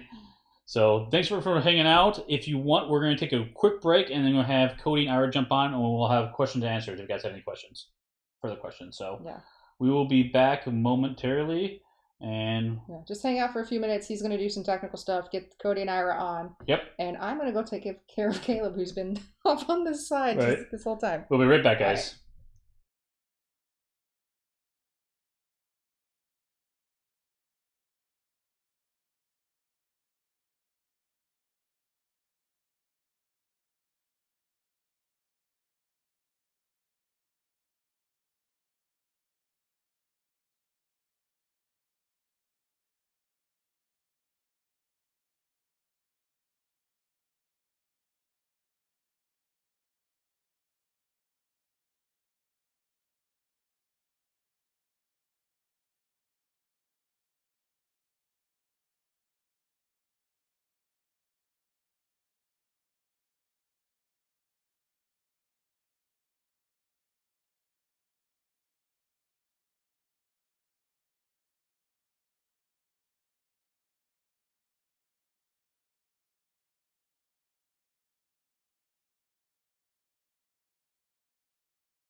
Okay, we are back, and I'm back. Kim's not here right now, but I've got Cody and Ira joining.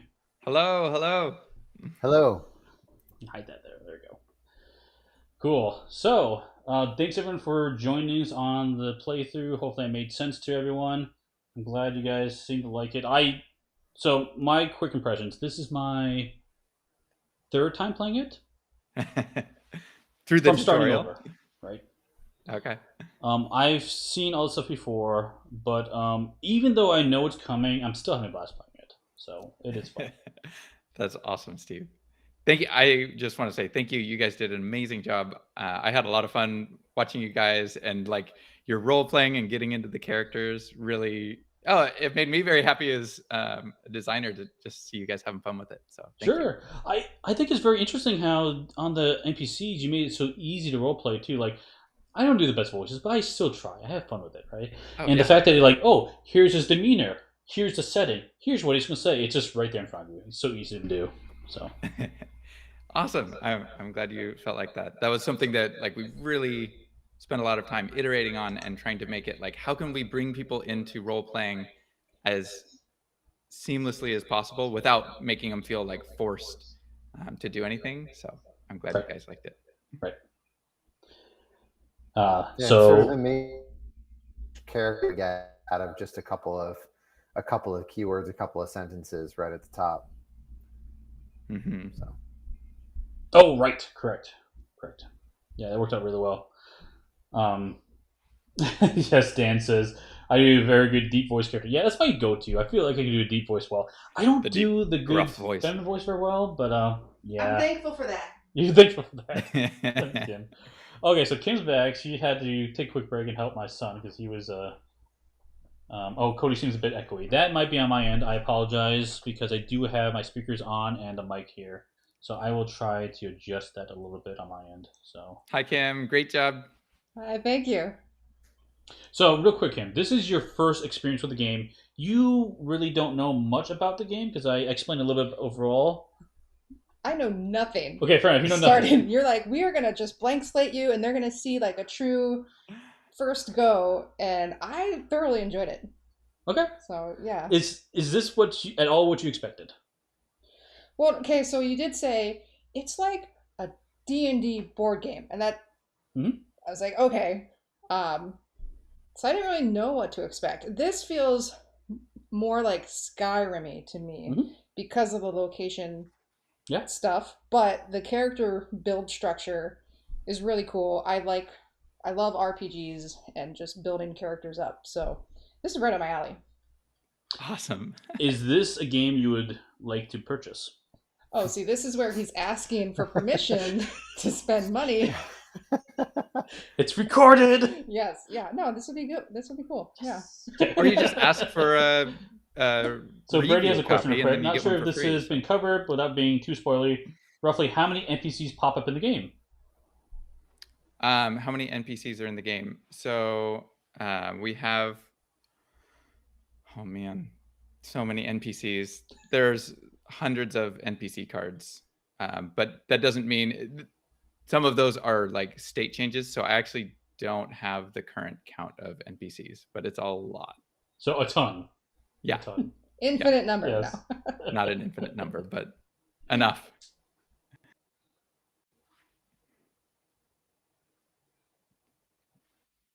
I think because there's so much more. Like, you're right. This was a really big tease, Mhm. you know. So I mean, we have more components. We could play more, unless you want to wait.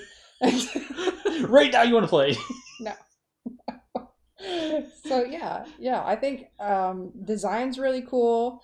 I love your minis are really cool and painted, and the heads purposefully come off so you can change them. Yes. Yeah, the artwork's very nice. It's clean. The boards where they snap in place and like it's very 5S, which Hi guys. Oh my gosh. It's getting very work. I work know. in here Sorry, now. it's work, but it's pretty. It's nice and organized. I like that. Yeah. Oh, thank you. Mhm. So I'll make one comment here. When I first heard about the game having a D20 in there, I'm not a big fan of massive dice probabilities and swings in it. Like I like for sure. having a calculated known ability. I don't want to have like, oh yeah, I have to roll a 16 to hit, and I roll less than that, I don't hit. Not a big fan of that. I've been very surprised, pleasantly surprised, that even with a D20 with a huge range on it, that I feel like there's a lot of times where I hit frequently. Like you saw in the attacks, right? 2+. Like, unless you roll a 1, which could happen. Or you could roll a 3. Or a 3. But, like, there's ways to mitigate that, especially with the role-playing points and other things in the game, that it's never once bothered me. I can say that. Because normally D20s bother me in games. So Yeah. And for my part, we really wanted to design with one hand on like nostalgia, RPGs of our childhood, and another hand on like modern game design. And so having the D20 in there feels so important as a touch piece for childhood, and then having mechanics around it to mitigate it and make it fun to roll for a modern, sensible taste in gaming was a real challenge, but I'm very happy with how it feels. Yeah, very cool. Yeah, we've just got to some talk. questions Can I coming talk about in. that? One of them here is from Steven. He says, are the bases from the miniatures going to remain black? Yes, they're going to be black. We have base snaps that we can use to color, and also acrylic bases, like clear ones, which I think I saw him asking about earlier, is not part of our manufacturing process at this point. And we're pretty far along with the design of all this stuff, like years in the making. So would be hard to change right now. Cool. Next one is from Chris. He says, is there an overall story, or does each character have its own story? There is an overall story, and characters have some of their own personal stories. So both. Cool. Would that tie into like these key cards? So your stories would change depending on what cards you're getting throughout the overarching story? I guess we'll see. Good answer. Okay, so let's see. There's a lot of questions here. It says, Eek says, how long is the session from one save to the next? Does it take longer later in the game? Ira, do you want to jump in? Oh yeah, I answered in chat, but yeah, we think we're targeting between 1 and 2 hours per session, and we don't think it will change depending on where.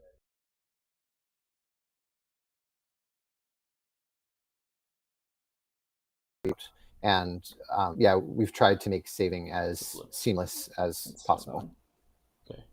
Sorry guys, one might have been a blip there, but yeah, I think you did answer that 1 to 2 hours. Yep. And I feel like in this game, if you want to play it shorter too, it's possible, depending on where you are in the map, that you could go out and do something and try to make it back quickly, right? Yeah, I mean, save point. We could have just sprinted something around, and came back. or we didn't have to ask the guys all the questions, and we could just been like, Yeah, there's ways around it. So yeah, and also if you're in the middle of exploring a location, so if you've discovered a new location and you're in the middle of exploring it, you could leave that location before you've finished it. And when you would put those cards back into the index, instead of putting the ones that you've already cleared, if you would put them back in face up in the index to show that you've already cleared those areas. So events and monsters on areas that you've already cleared wouldn't be there the next time. Yep. So pretty easy to stop and save almost whenever you want. Very cool. Okay, here's a comment earlier. It says from David. It says, comment earlier that the base box world only represents 1/8 of the world. Is that correct? Does that mean Cody has a lot more material for expansions if this does well? That'd be awesome. Yeah, so I was asked previously, do you have other ideas? And originally this started out as a D&D campaign I was making for my friends. And I made a world, and I was like, all right, we're going to visit 9 different regions, and I have them all laid out.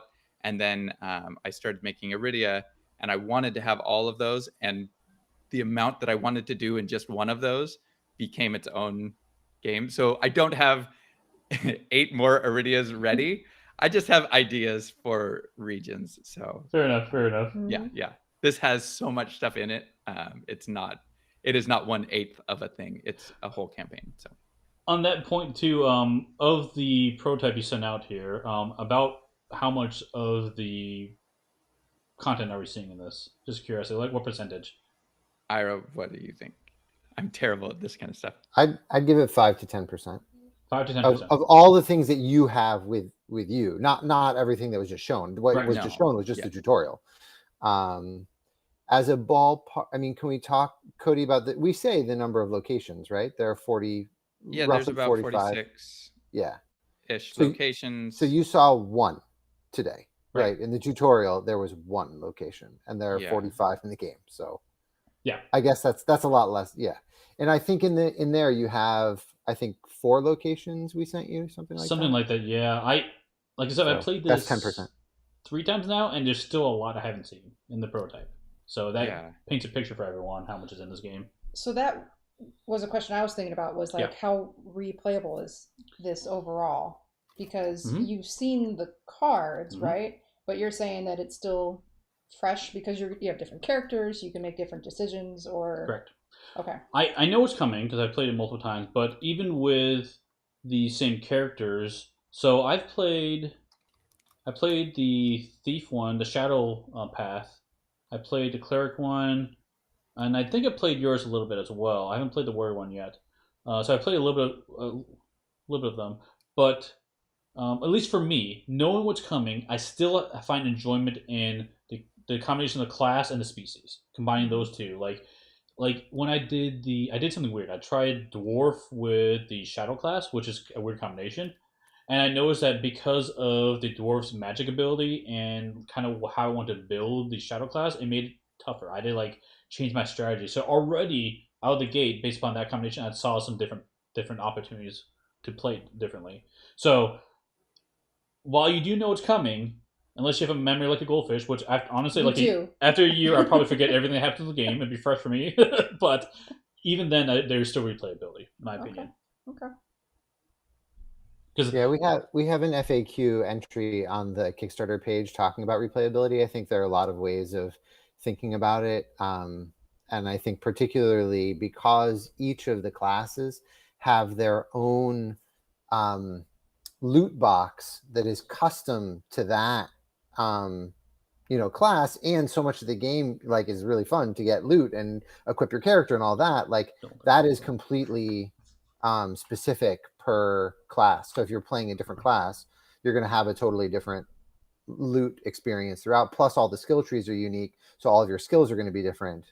And then on top of all that, I think the permutations of one class with another class, even if you're playing warrior both games, the warrior cleric combined with the warrior, whatever the other, warrior rogue, like those are going to be different play experiences as well. Yep. So those are some thoughts on replayability. Mm-hmm. But this is the box she's talking about, where there's chests in here with goodies inside. There's basic ones, and there's one specific to each class. Yeah, and also, so the prototype we sent you only has 4 classes, but the game that we're going to ship out will have 6, 2 that we have not revealed yet on the Kickstarter page, which will be coming over the course of the campaign. We're going to show those off. And so even if you play a full 4-player party for the whole campaign, you will still have 2 brand new, fresh classes if you wanted to replay it. Yeah, let's see. Hydorf has a question. Says here, are there different endings or branching paths in the story to make for more replayability? We're not talking too much about like past the tutorial, but yes, you can make choices that will have consequences, and you could make a different choice the next time you went through, and there will be enough of them that while you will be able to experience a lot of the content, you also will not experience a lot of the content. So I mean, that's the thing that's interesting, because even on the world map, like, there's technically nothing stopping me from going wherever I want, right? Now, it might not be wise, but sure. I could do that. Yeah. And I mean, I don't know about you, but like I've replayed the beginning of Skyrim so many times with new characters, and I head in a different direction, and I'm like, this time I'm gonna do X or Y first, and that still feels fun. So yep, for sure. Let's see. I'm trying to think of what the questions we have Well, here. Chris has a question. So if you pull all the items out of a Oh, yeah. chest and want to replay, how do you know what items go back in the chest? That we can show. Let's see. What's a good way of showing that? So, my close-up camera? Yeah, close-up camera's still on. So here is this is not spoilery because this is the starting equipment. So the starting equipment for the cleric. On the back side of it, it does have some nice flavor text. It does have the cost of it because you can sell it. Big thing it says down here: CLL, cleric class, set 0. So I know it's the starting set. So you can look at those two indicators to try to figure out where they go. Okay. It's actually pretty easy. Cool. And we'll have a full in the rulebook. It'll have a full like how to reset your game section, Awesome. and we'll go through all of that in detail. So awesome. Shane has a question. It says, "Is there an ability to kill or attack NPCs? Example: attack an NPC to steal from them." That was something that I had worked on in the initial design, but over the course of designing it, I felt like this is a story that I really want to tell about good characters, and so no, you unless there's some story beats that we want to, you can't just randomly kill people. Sorry. Murder.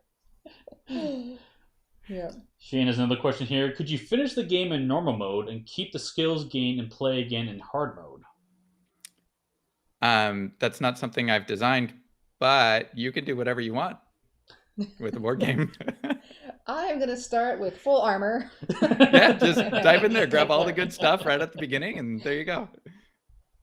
No, it's not part of the design intent. So, but Cody, I do think we could say something that, sure. we have ideas for replayability after you complete a campaign to be able to play again in hard mode. We have ideas for allowing players to tune the difficulty, or maybe easy mode if you want to play in easy mode. So because of the way the systems are designed, it's going to be relatively easy to give players some knobs to turn that will make it hopefully a fun balance for them, particularly if they're playing again and they want it to be hard. We have plenty of ways to make it hard. Oh man, we can make it very hard. Yeah. That's good because I like to house rule games to make them harder, as you know. Yes, you do. So Ragbusters, Sword and Sorcery. Oh my gosh. Yeah, so many. Let's see if there's any other questions that are coming up here. Yeah, we're not mentioning the key cards. We talked about the chess. Yep. One question that came up was, let's see, where's that 100? Steven says, "Is 40 hours of gameplay including exploring everything, or is that one campaign run through?" And it looks like Ira, you might have answered that already. So good job, Ira. Sorry, I was jumping into chat a little bit too. Maybe I shouldn't. No, you're good. You're good. Jeez. It's part of the reasons.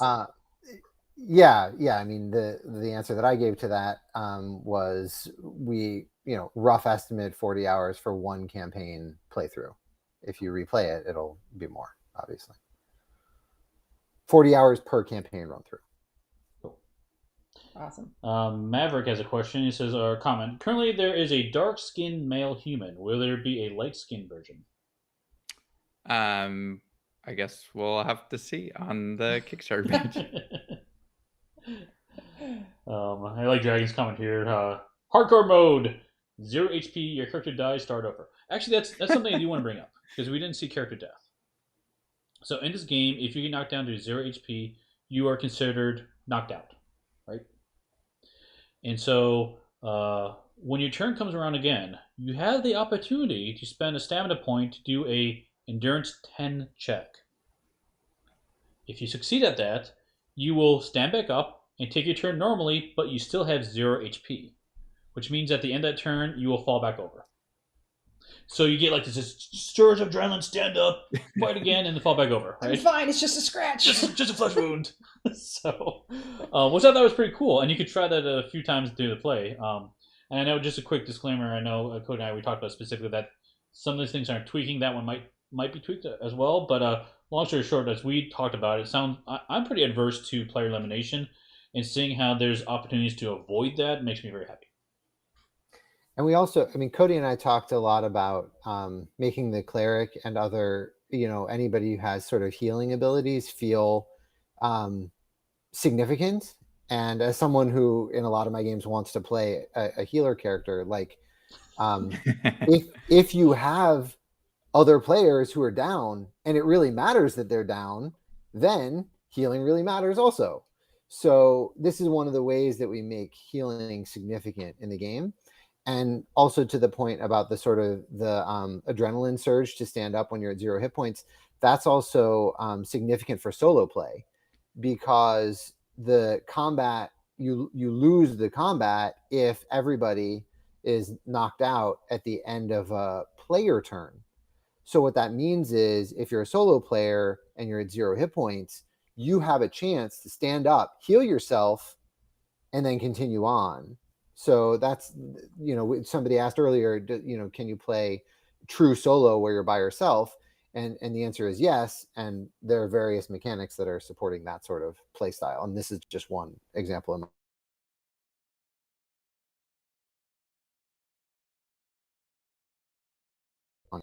All the players are wiped. Yeah. We have a mechanic that right now you would draw event 999 and you will read that and see what happens. And I'm not going to spoil that for you, but it doesn't mean your campaign is completely over or anything like that. So, right. Chris had a question here: how do you change the game difficulty? Can it be changed mid-game? I know we talked about game difficulty earlier, but the mid-game comment is new, I think. Yeah. So as far as Ira had spoke to, we have a lot of different variables that we can play with. Right now, we haven't locked in exactly which one we want to use for our difficulty tuning, as far as like easy, medium, hard difficulty. So you notice the threat cards in the game that activate the monsters. One variable we have would be to add in more monster activations, for example. So that's just one of many options we have. But yeah, if we, whatever solution we have, you could do it mid-game too. That should be totally fine. Steven, the question says, will this come to retail? The price seems to be a difficult one for retail distribution. Similar to Xayah, we're going to be selling directly. So usually when we do a print run on Kickstarter, we'll order some extra copies in order for Far Off Games to be able to sell them throughout the year until the next print run. Those have, with Xayah, those have sold out very quickly. Since we're not in like traditional retail because of the very low margins and the very high production costs, most retailers go, wow, why would I do that? And so if you for sure want a copy, I would go with a Kickstarter. Okay. Stewie Dark has a question about when you put stuff back in tuck boxes, do all the little pieces stay in place or in the boards? So that one we can actually show a little bit here. So, so here's my level up board, and here's the other character board. So the thing I will have to do is all these cubes I'll have to pull off, right? Those won't fit. And this board here, I'll have to pull off my tokens here, my markers, and the dice, of course. But after I pull all stuff off, I'm stuck with this configuration.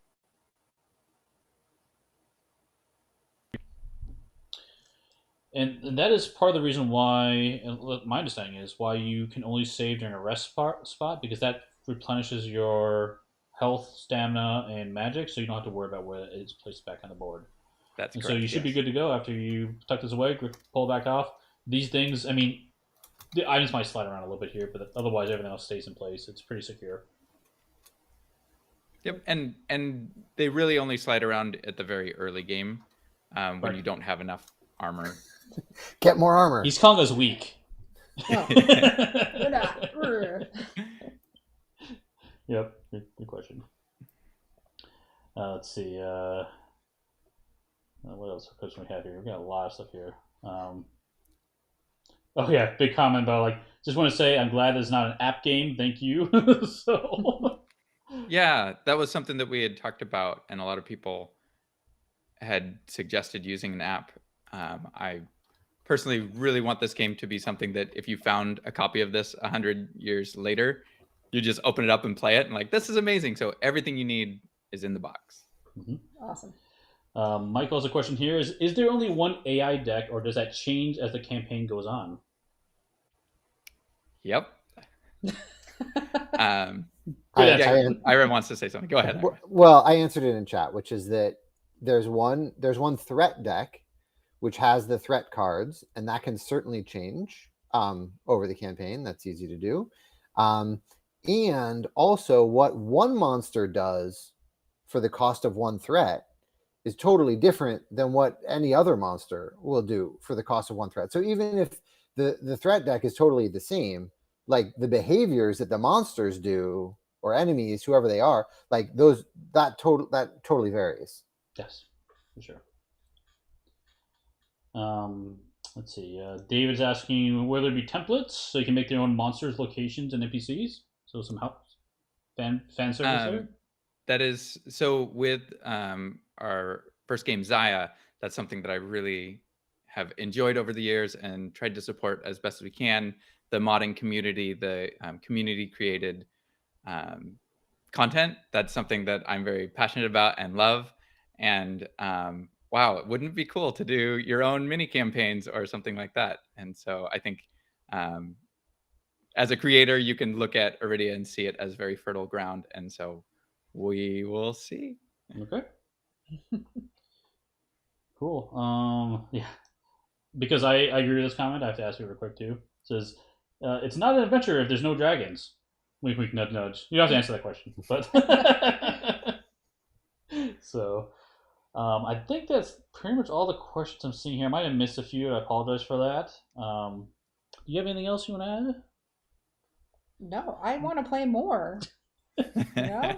I'm glad. I That's great. wasn't sure what you think of this because because one thing you said before we started, he's like, I don't know if you're gonna like this game.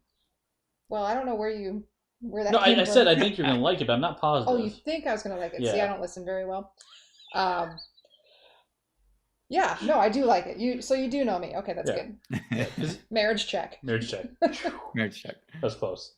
Rolled a 20. Yeah, that's all I have. I think I don't see more questions. Do you have any other comments, Cody and Ira, that you want to make before we end it for tonight?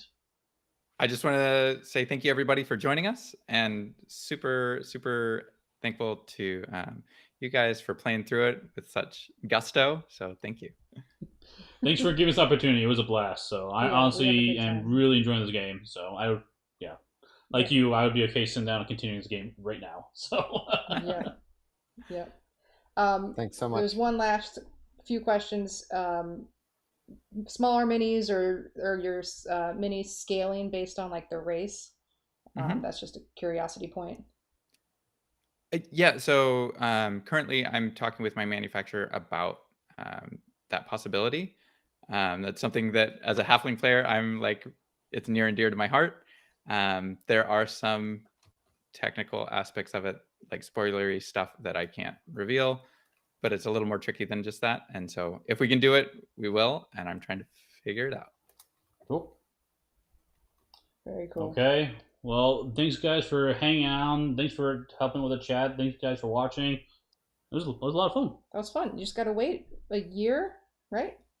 Maybe longer. Maybe longer. It's a little bit. It's kind of a big game. It's a lot of work. There's a lot of stuff going It's on. a lot There's of a lot of work. work. You can tell, just playing this demo preview copy. There's a lot of heart in this, and it shows. Like there's a lot of thought behind it, and I think it was well done. So good job, you guys. Like not holding Thank the quivers in your hand. Read the cards.